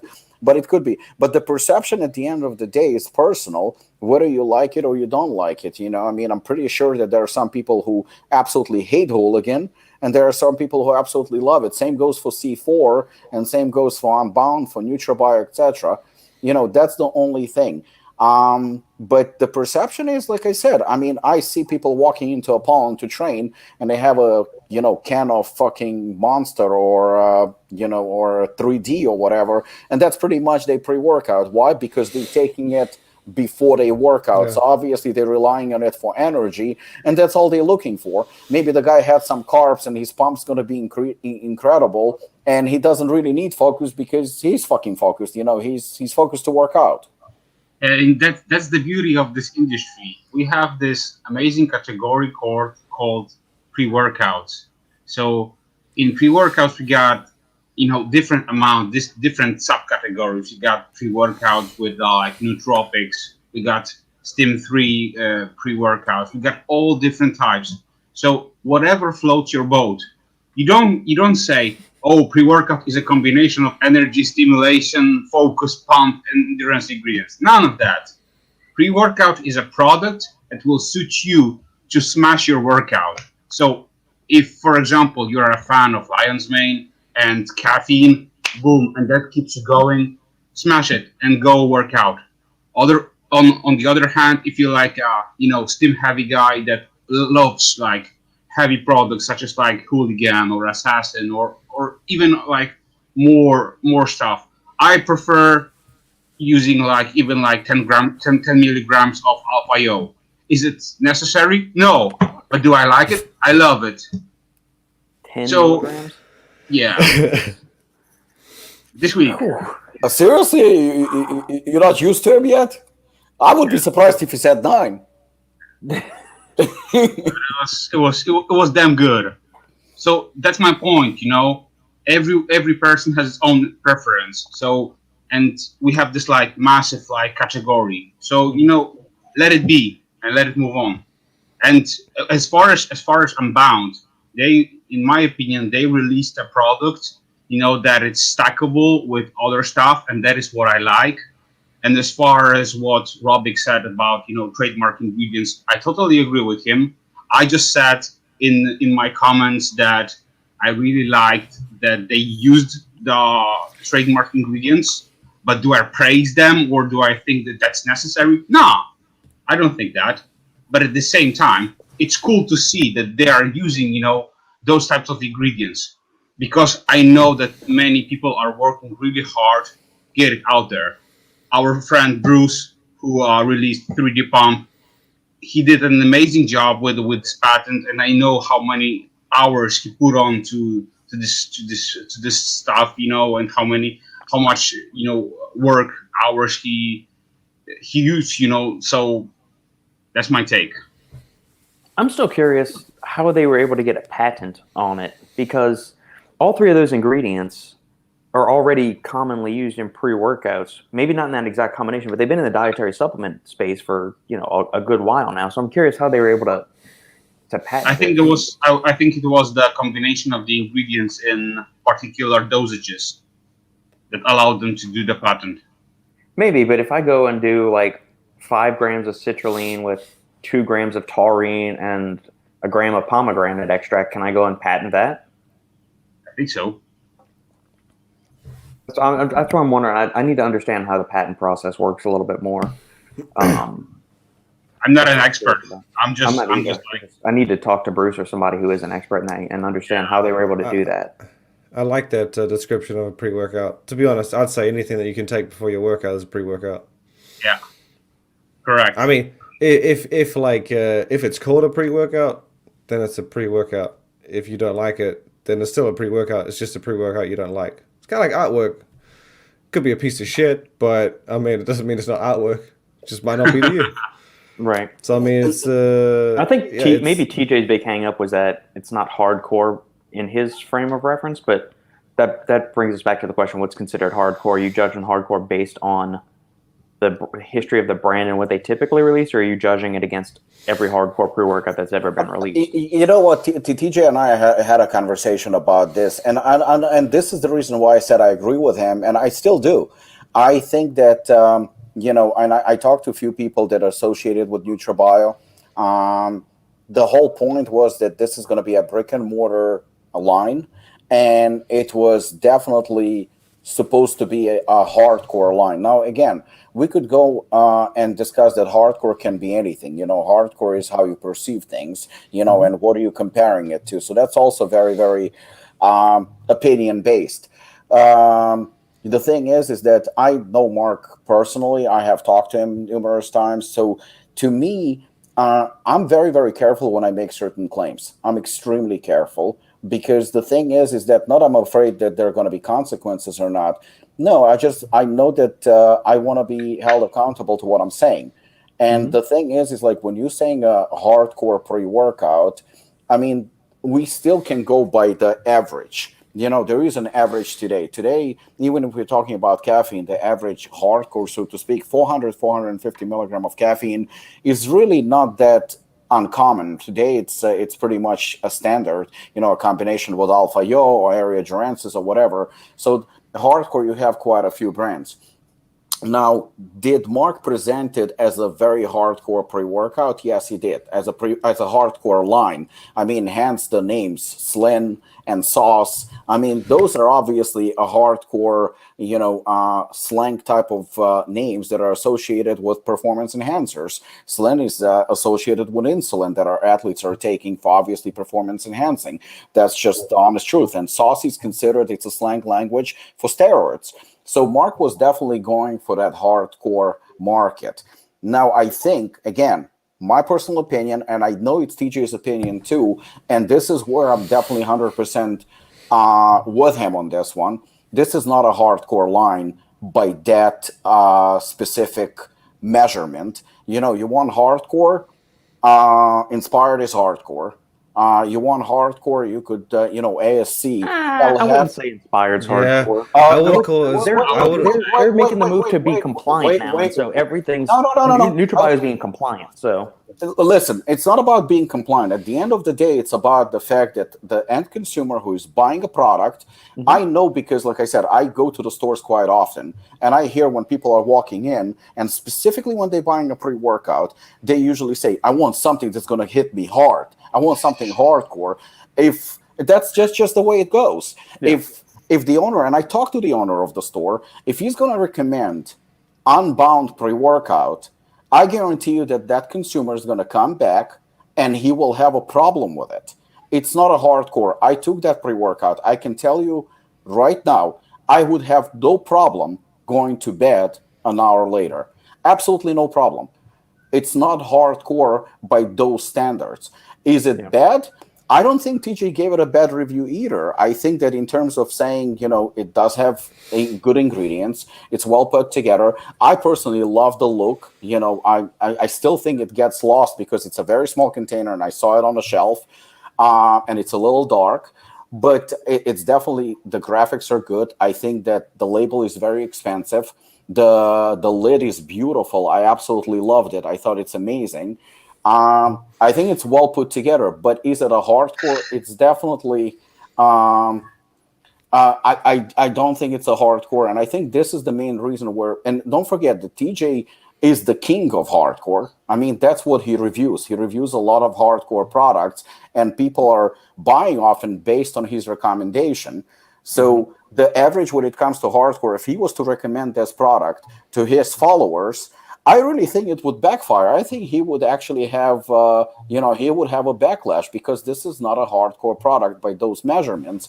Yes, Inspired is not really will tear you apart or anything like that. But I can tell you based on the fact that when I used it, and I used it a couple of times, the experience itself, it's definitely on a higher level than the one that I used from Unbound. Definitely. And yeah, I also don't consider Inspired to be like really super hardcore. Glaxon newest pre-workout, I tried it too. I definitely felt a little bit more of a kick than from Unbound. And then you can go on and on and on. And, you use Performix, ASC supplements, Alhafe, even though I'm not a fan of the fact that it has a bit of a proprietary blend in it when it comes to the stimulants. But it is a fucking phenomenal pre-workout. It fucking kicks ass. It surprised the shit out of me. So I don't think that TJ is wrong. I think that, it's just that hardcore, I think when Mark said that Mark unleashed and stuff like that, it sounded more like marketing gimmick. And I think that he went a little bit too far. And I know for a fact that he got criticism also when he called his pre-extreme, because it's an actually phenomenal formula. It's a very good formula. It's a great product. Just didn't feel extreme when you compare it to others that are really extreme on the market.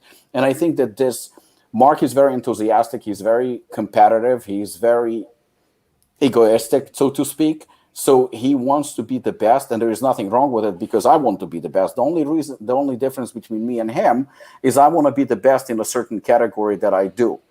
He wants to be the best in everything. And I think that sometimes he just goes a little bit too far with his claims.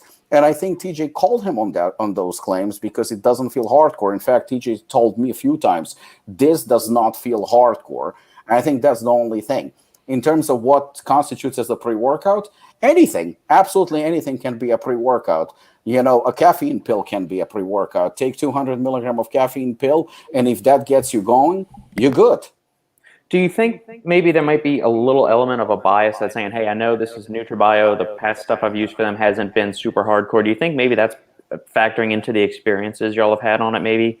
So you've already kind of told yourself, similar to like the Lion's Mane, like, hey, I'm taking this. I don't think it's actually going to hit that hard. And then you're kind of telling yourself, like, look, because Sandy's taken a pre-workout before. She's taken a pre-workout. And I said, look. Huh? Yeah, and that's what Brooke's doing. Like, I've given Sandy a pre-workout before, and I've told her before I gave it to her, I said, hey, I didn't really like this. It kind of made me tired.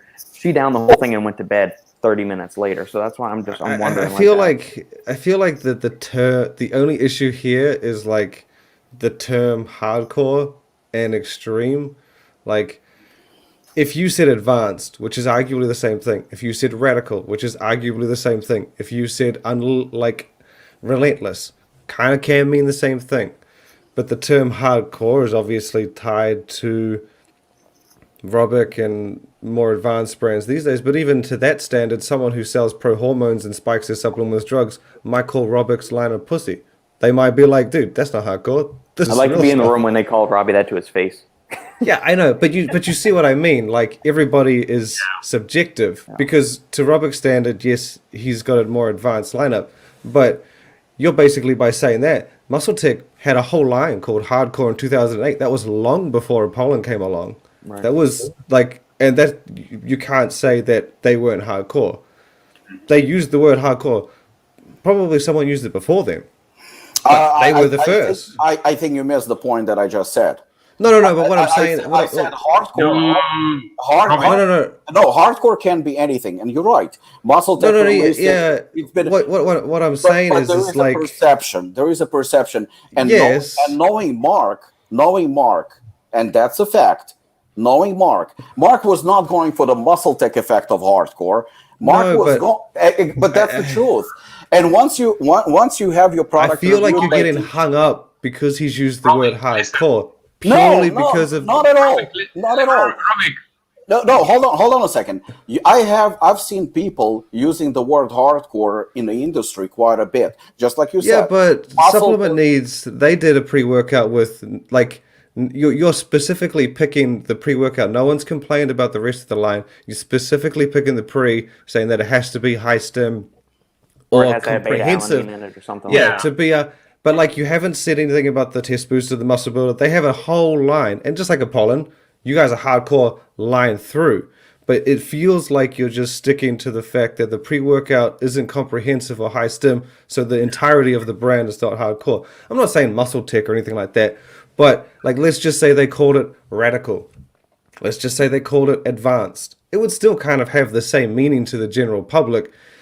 They've just used hardcore, and it's sticking with you because, like you said, Apollon is probably one of the most comprehensively hardcore brands out there.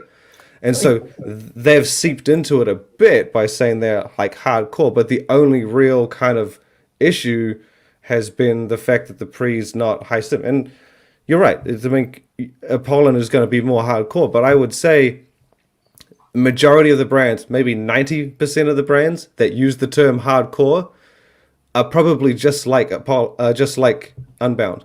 That's who they are. They say hardcore because they're trying to stand out a bit more than they're trying to be more hardcore than the average brand. Let me ask you a question. when Muscle Tech or any other company released, any product or any variation that's called hardcore, what did they do? Revamp the line. I'll answer the question. They did absolutely nothing. They had the regular line, and they had the hardcore line. And based on the regular line, if you have 100 milligram of caffeine per serving, and then you have something else that's going to be 200 milligram, then based on 100 to 200 ratio, your 200 is probably hardcore to that market that you're appealing. I actually don't even use the term hardcore at all. I only use it when somebody pushes me to use it. Most of the time, on any of the Facebook you will see, on any Instagram, you will see nobody's getting mad. He's furious. You will see I'm using the word premium. I don't use the word hardcore, because the thing is like, for me to release hardcore right now is basically, it's going from 600 milligram of caffeine. If we're talking just about caffeine, I would go 1,000. And I would put on a label hooligan hardcore. I'm not talking about hardcore at all. I really don't give a shit who uses that term. I mean, that's 100% fine. I'm talking about specifically NutraBio or Mark, not Robert, not even Ben. Well, actually, maybe Price Plow to an extent, but I'm not throwing any stones at anyone. They implied. And they didn't imply, they actually went out and said. And they hardcore was basically hardcore on the same level as those companies who are literally releasing something that fucking you go crazy in the gym. That's the market that they wanted. Did he say that? Yes, he said it numerous times. He said it's as competitive as someone. He said it numerous times, and including on your podcast, where he said numerous times how strong it is, that he basically went all out. Then he went Mark Unleashed, and he said it a couple of times. Yeah, but everybody says that. I understand that, but then when you say it, don't blame us when we're gonna say, or us. I mean, TJ in this case, I didn't review the product. All I did was I actually took the product and I expressed my opinion, because there was a lot of hype behind the product. A lot of hype, good marketing to an extent too. But I took the product, and all I said was, I don't think this is strong. I didn't say nothing about the pump formula. I was surprised there is no pump in it, because because I know the consumers. I deal with consumer almost on a daily basis. I deal with stores almost on a daily basis. I deal with distributors. I mean, Lukasz deals with probably stores and and companies also all the time. So he knows. They asking those questions. They pointing to that as well. That's just the way it goes. But I only expressed my personal opinion, and I said, you know what? If this is like supposed to be this badass formula, I didn't feel it. What DJ said, again, it's just because the guy reviews so many products, and most of the products that he reviews, most of the brands that he reviews are hard-hitting. I don't know, you want to use hardcore, you want to use premium, whatever you want to use, that's fine with me. And he just outlined that, based on what he knows the consumers, he knows what people are buying, because he's associated with so many stores, and he knows people, and he knows what's in demand, and obviously he reads comments, because I see he answers comments all the time, and if he said that this is good, I guarantee you, when I saw a comment on his page once where somebody said, I've used Assassin twice, I didn't feel shit. So for that guy, Assassin obviously is not a hardcore product. A hardcore doesn't mean shit to me, because you're right. Everybody calls their products hardcore. Everybody calls their products game changer. Everybody calls them that. Is that a good product that they released? There is nothing wrong with it. I mean, it's fine. The formulations are good. I mean, obviously they went all out, and that's great. I think they just wanted to create a sister brand, which they did. And, I actually hope that they're successful with it. I really do. But I know how Mark goes all out. I mean, all you have to do is just read some of his personal posts. I'm not even talking NutriBio posts. I'm talking all out posts where he goes and brags. I mean, that's what he does, and he does pretty well. And he likes to exaggerate too. And this meant as, on the same level as some of those hard-hitting pre-workouts. That's what it was meant. And if you look, it's what is it, unequaled or something? I think that's what they use in the promotion and stuff. And again, anyone can use it. I mean, pre-caged, they said that they are game changing or whatever. So any company is allowed. But we still left it pre-caged. We still left it them. 4 of us or 5 of us, including TJ, we were making fun of them. That's a fact too. Let's be honest about it. Let's not be biased and one-dimensional. So yes, I will laugh at somebody who makes a hardcore claim saying that he's unleashed, and I'm going to go and say it again. If he's unleashed, then this is like unleashing a chihuahua. This is not a pit bull. Far from. That's also a fact. Good for him. But also somebody made a comment that this particular pre-workout is not even as strong as NutriBio. Well, actually, TJ the one who did. That it's not even as strong as NutriBio Pre. I mean, case could be made. Case could be easily made that it's true. It's definitely, NutriBio Pre is really, really loaded pre-workout. It's a good formula. You can't knock the guy. It's a really good pre-workout. I think they did something different. Good for them. In terms of, is it a pre-workout fully comprehensive or not? Doesn't matter. I honestly still feel like this whole discussion, if he didn't have the pre, I feel like this wouldn't even be discussed. If he didn't have the pre, because no one said anything about any other product. No one said anything. I can tell. I know you could go through the line. But it seems to be the only pre is the only issue, the hang up on this hardcore thing. But again, that's the only one. That's the number one pre-workouts always get the most attention. But what I'm saying is, if he didn't have the pre, would this even be a discussion? If one of his 6 products didn't exist, would this be a discussion? Well, we're talking probably not. We're talking only about pre-workout. No, we're not. We were just talking about hardcore brand. I wouldn't care about the pre-workout. We're talking about whether it's a hardcore brand. But you know what? Challenge accepted. I will tell you. No. But I'm not challenging you. The only reason this discussion started was because of the pre. But what's wrong? Are you defending him? No, I'm just saying that it seems very personal on the hardcore term. Then were you personal when you attacked with all of us pre-caged and made fun of them? He said it was a game changer. Well, I didn't think their product's a game changer. How many products, especially you should know, how many products claim that they're game changers? A lot. I would say 1 in 50, 1 in 100. No, a lot more than that. A lot more than that. I see that claim quite a bit. We made fun of them. I don't understand why you're being defensive. I expressed my opinion. I'm not being defensive. Yeah, but you're telling me my opinion is wrong. Basically, what no. Well, I'm not saying you're wrong at all. I'm expressing my opinion. Number one, the pre-workout didn't feel good. It didn't feel like a strong pre-workout. It didn't deliver. And if you took it and you were honest, you would feel exactly the same way as I did. I guarantee you that. So the claims about hardcore, the claims about badass, unleashed, and all that, Mark can go and wipe his ass with those claims because those claims are just not true. His pump product, I saw that. Based on the formula, I didn't use it, so I can't tell you my experience. But based on a formula, I thought it was a very, very good formula. I mean, we all love nitrates. I thought it was good. His fat burning, I thought it was mediocre at best. That's what I thought. I really liked the build, just like Lukasz said. I fully agreed with him. I thought build was really, really well put together. I think it's a great formula. But that's just my opinion. I didn't make fun of him. I made fun of Precaged a lot more than anything. Yeah. But I'm expressing my personal opinion in terms of TJ saying that it's not a comprehensive pre-workout. Based on the feedback that he's gonna get, I assure you that that's how people gonna feel. But yet, I agreed with Lukasz because I think that a pre-workout should be whatever you feel like it should be. Again, you feel like Bang should be is a pre-workout, then by all means it should be. I don't think nothing wrong with that.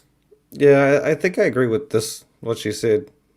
Like, I think it's like to me, hardcore is.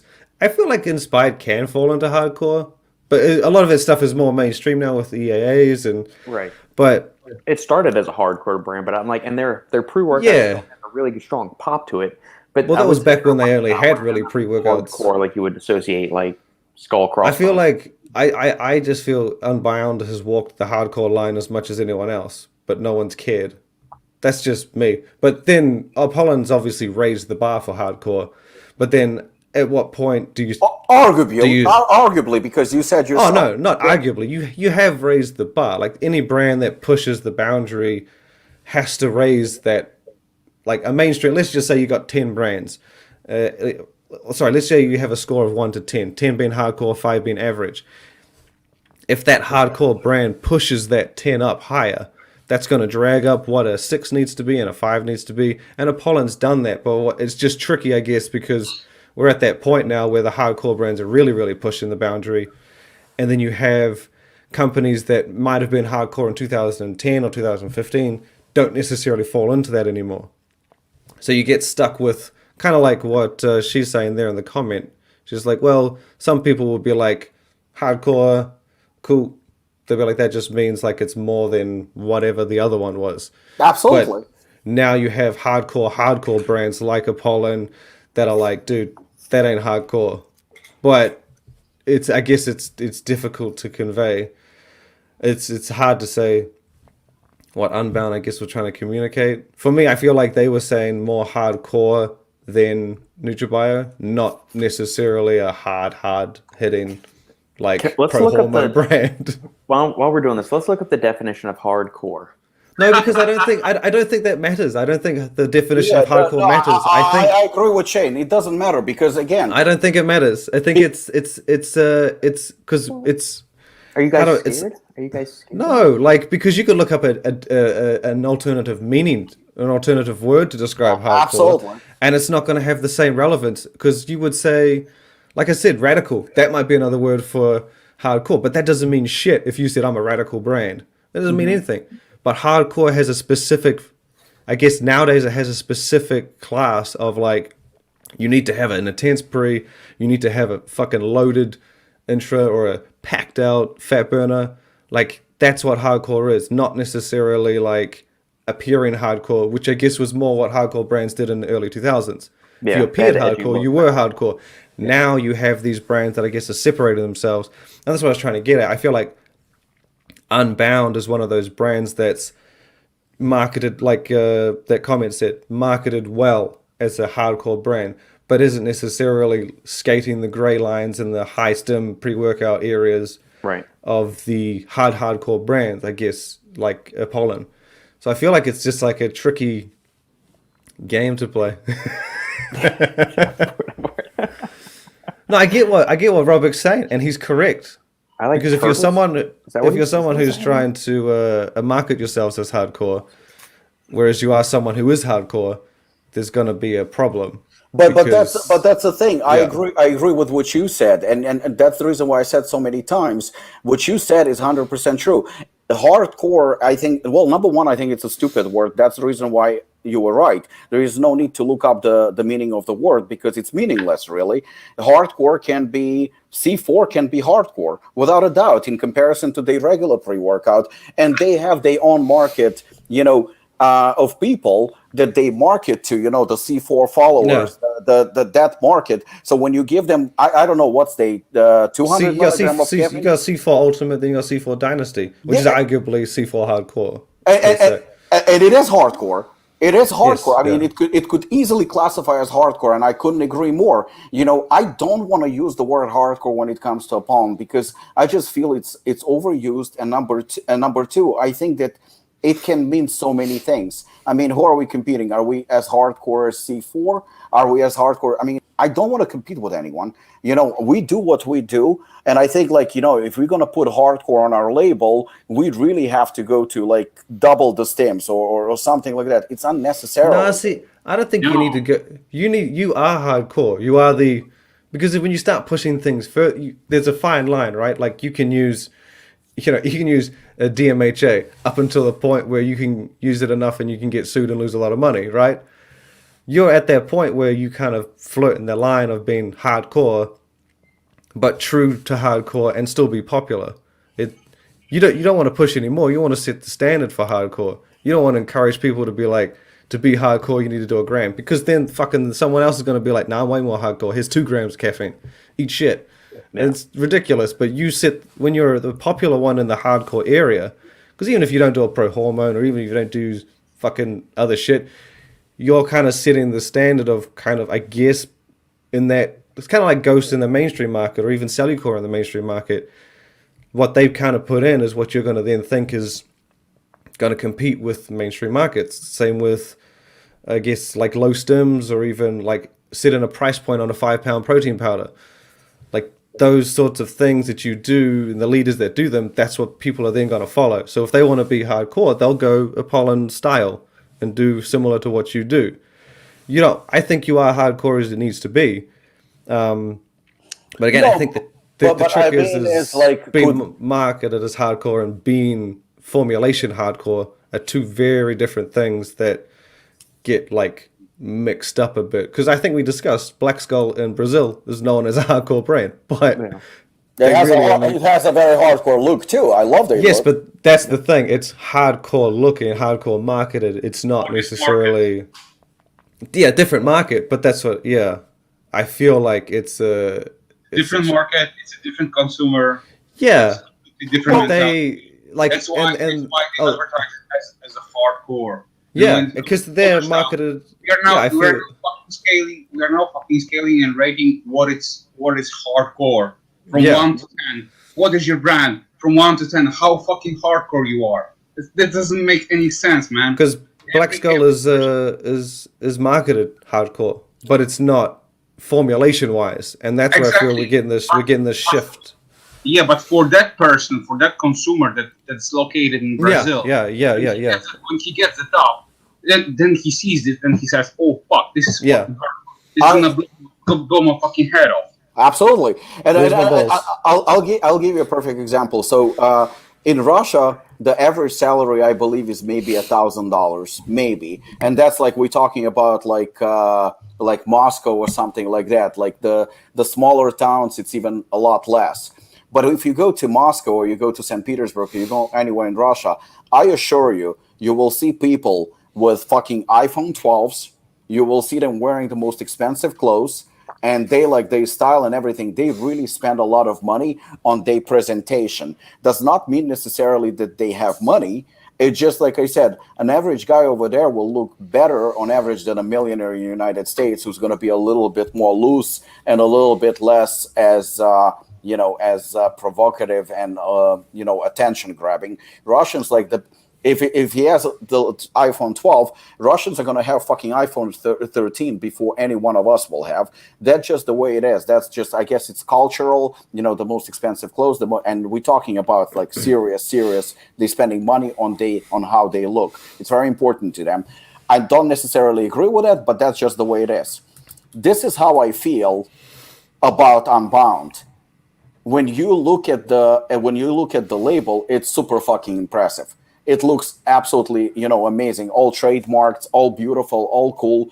But I talked about my personal experience using the product, and it was okay. It wasn't what I expected it to be.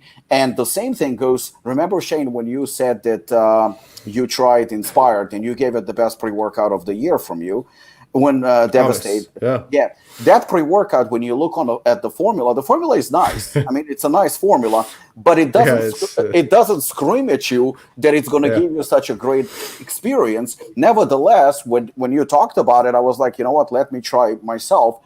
I tried it, and you were right. You were absolutely right. The formula came together. They didn't make claims that they hardcore. They didn't make claims of anything. I don't think they intended to. That's not my point at all. But it felt like a fucking hardcore pre-workout to me, at least. I was wired. I mean, I had an amazing pump, even though there was 4 grams of citrulline, I believe, and that's about it. And, I had an amazing pump. I had an amazing focus. I had amazing energy that was long lasting. And I looked at it. I was like, I mean, it doesn't look like they really packed it to, with high stems or anything like that. But it just came together so good that I was like, whoa, okay, you know what? He's right. This is one of the best experiences I've had.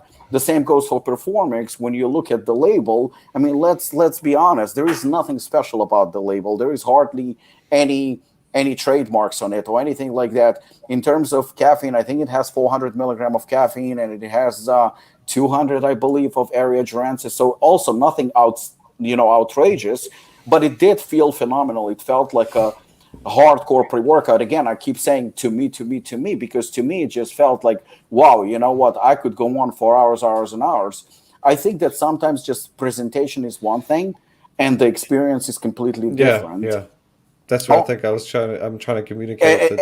And also depends on a personal, of course, needs, because I can honestly say that for years the only pre-workout I've used was Kumite. That was the only pre-workout because it suited my needs. And you know what? When people think but you the owner of Apollon, you don't use Hooligan and Assassin.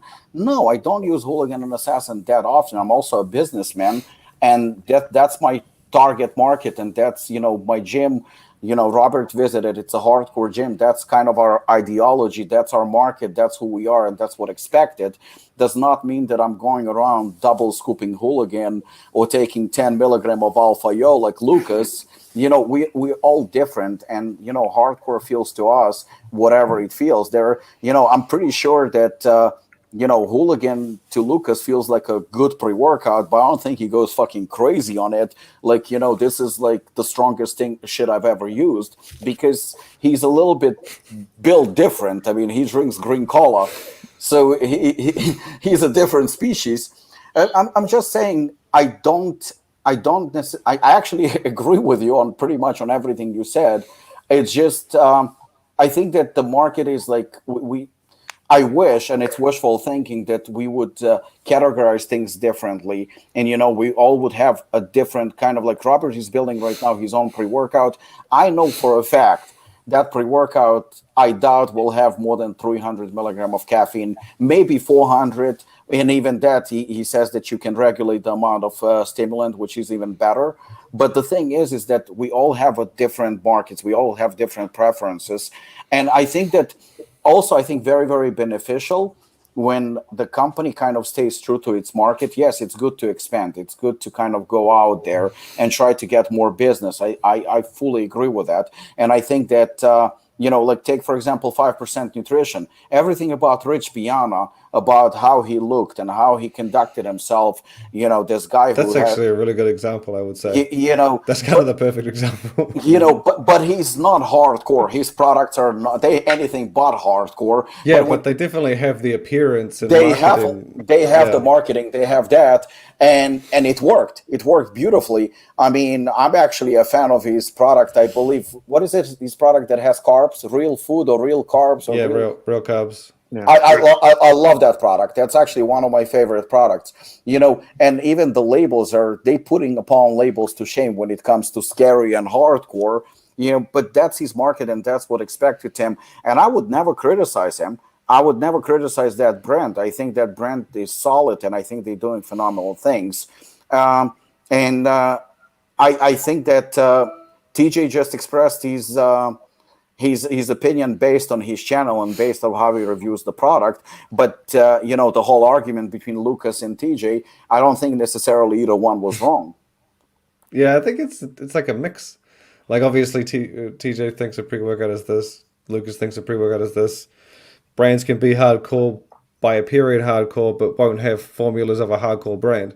It's just like a mix of, yeah. I think it's it's tricky. It's tricky for the consumer though, because obviously you get a brand like 5% Nutrition who appears as hardcore as Apollon, but their formulas will be drastically different. Yeah. I feel like that's the mismatch we're getting these days. I mean, whereas back when MuscleTech did their hardcore line, they were really one of the only ones kind of doing it. I mean, you had Animal, but like they put the name to it. They rebranded their line as Nitrotech Hardcore, and it was just a step up. But I think for them, it was just, we need a word to explain the next level. Because then they did, I think it was Hardcore Advanced, Hardcore whatever. Yeah, but then the whole Shatter series. It was 2008, right, or 2005, or yeah, but that was because that was what we got. It was a marketing term. Exactly, that's what I'm trying to say. They didn't make their formulas hardcore. Yeah, that was that time. And nowadays we have a bit different times. We have a different. Well, you have a class of hardcore brands now. Yeah, exactly. Yeah, exactly. Everything evolves. Everything's just moving forward. So I feel that's what Unbound has gone for, like that marketing, hardcore marketing, and not necessarily, well, not necessarily, just obviously not the 600 milligrams of caffeine, the comprehensive they've gone for a blend of both, I would say, which is like a mix of more intense formulas and hardcore marketing. I think it's a good fit for them, but again, obviously it clashes with a brand who's like Apollon, which is all out, both sides hardcore. What's going on, Devin? On the other hand, Shane, do you really think that fans or the consumer of MuscleTech, when it comes to they want to try something hardcore, who do you think they're going to go for? Apollon, or they're going to go for MuscleTech Hardcore? I think they're going to go for MuscleTech Hardcore. Well, I think it's tricky because back in the day, you probably had 20 brands. So when they did hardcore, all that said to them was that, okay, this is better than last time. That's all. I think that's what MuscleTech was trying to do. Yeah. And I get the sense that's what Unbound was trying to do. Like, this is just going to be more intense than NutriBio. But then obviously it does link into, like if I said, oh, this is a higher stim. I'm not saying it's high stim. I'm saying it's higher. But obviously someone who does do high stim will be like, oh shit, that's my realm. That's not high stim though. So I think it's just a bleeding loose use of terms, because now you actually have hardcore brands. Back when MuscleTech did it, they didn't have that. So it's you got this, even though you don't want to call yourself hardcore, everyone else is. And that's the era you're now in.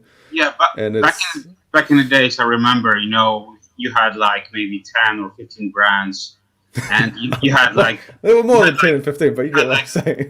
You had MuscleTech, you had Ultimate Nutrition, you had Muscle Mass, MHP, Aspire. And those brands were for people that were hardcore, just because they had this look, this vibe, those kind of things, And nowadays they're just like a normal brand, They don't scream to you like they are hardcore, So. But you know what? Who would be probably a very good example? And I think they're successful. I mean, based on what I see, but they don't make. At least I haven't heard. Maybe I'm wrong, but I haven't heard them make outrageous claims. Core does make some good products. I haven't seen no outrageous claims. I didn't see outrageous, things like we are the most hardcore, we are game changing, or anything like that. I call them hardcore. No, I they mean got 400 milligrams in their pre-workout. I mean, the same thing for advanced molecular labs. Like they got 400. I'd actually say no. I'm I'm not talking about hardcore at all. I'm just saying as a brand. I mean, hardcore aside completely. Oh yeah. I think that just the way they market themselves. I'm just saying, like other brands, and not even naming anyone. Other brands are saying we're hardcore, we are game changing, we're the best, we're the kings, we're this, we're that.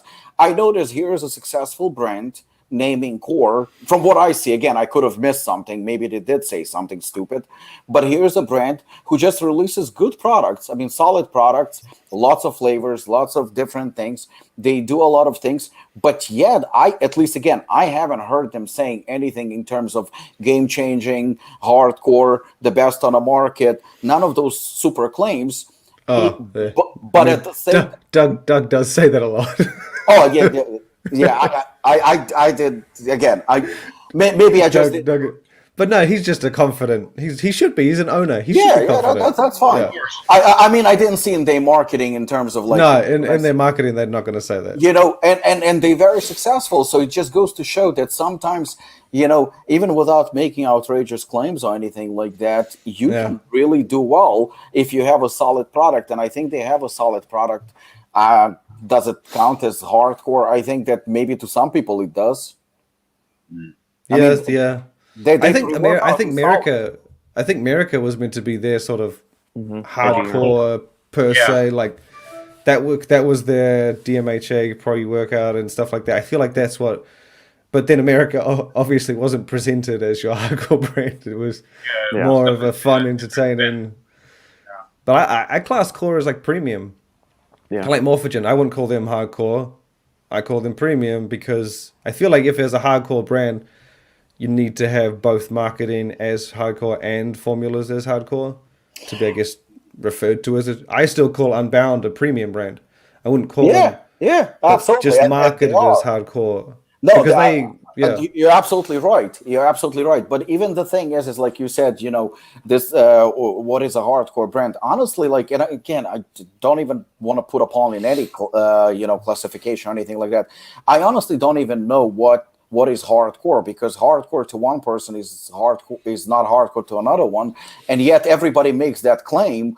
And I think that it got so watered down right now. To me. When you're talking about like unique formulations and great products and stuff like that, Morphogen definitely comes to mind without a doubt. Solid. Actually, I call them premium. Yeah, no, they definitely. Mostly because they don't have the appearance of. No, they definitely not hardcore. I'm talking just right now, nothing to do with hardcore. I'm talking about like premium, so to speak. Good brands that are putting out solid products. Then you obviously have to throw Morphogen into the mix. You definitely have to throw NutraBio into the mix. They're making some solid products, very high quality, good products, good formulations. No doubt about it. But there are a couple of brands that really have amazing products, and I think that. There is it could be emphasized that NutraBio makes, again, solid formulations, check, because it's true. Good high quality products, check, because it's true. The same goes like fully transparent, once again, check, because it's fully true. And the same goes for like a couple of brands, but all those claims will be true, and there is a consumer who is actually looking for that. There is also a consumer that's looking for, unfortunately, cheap shit that is marketed as game-changing.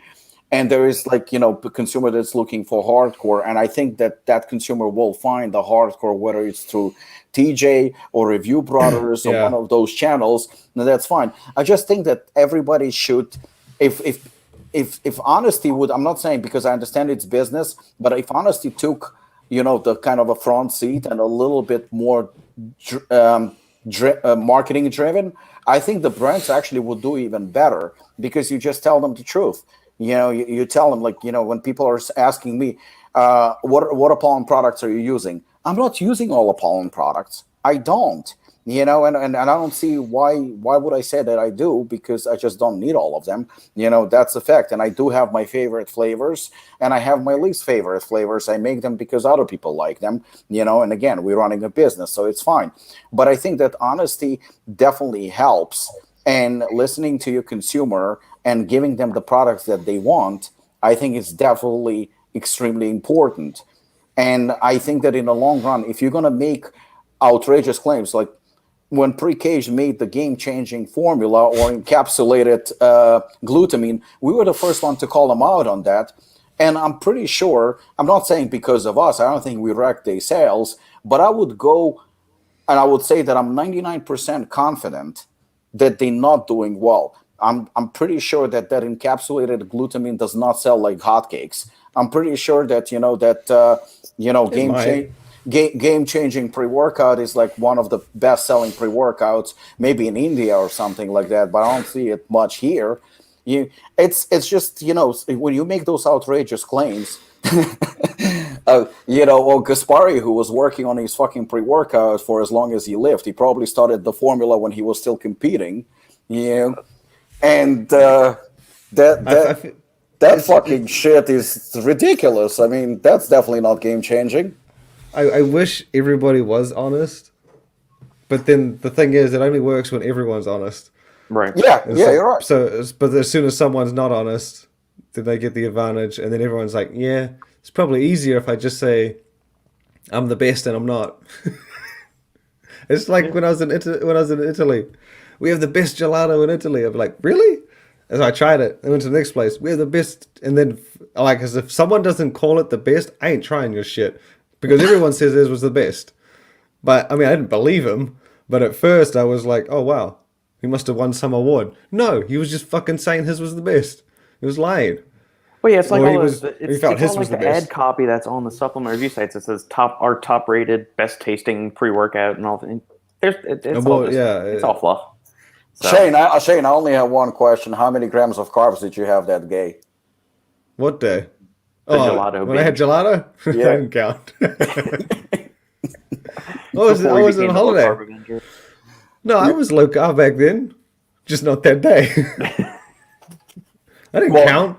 Do you think I was in Italy and they were like, oh, come have our best gelato? Hold on. How many carbs is in that? Show me the nutrition. Actually, that's a question that I wanted to ask you for a while now. Like, it's very, very easy to maintain your diet at home, but when you're traveling, are you still like maintaining your 60 grams of carbs and stuff like that? Usually, yeah. Yeah? Oh, I mean, if I'm at FIBO, it's a different story. Oh, yeah, that's what I wanted to say. If you would saw his plate on the FIBO, you would understand. When it's a social setting, see, here's my problem. And what he's referencing is when there's free food available. If someone invites me to dinner, I'm not going to order the fucking salad. When someone takes me to a buffet, I'm not going to fill up on fucking... No, I'm eating for the next 2 days. This is free, bitch. I'm getting it. Well, I make some money, but I'm all about free food. You want to give me free food? I'll make use of it. Whoa. Now you're being dishonest. What? Well, because, for example, if you're invited to Austin and you're going to go to Robert's house and there's going to be free vegetables on the table, I want to see you fucking going to town on that. I said fucking food, not scraps, okay?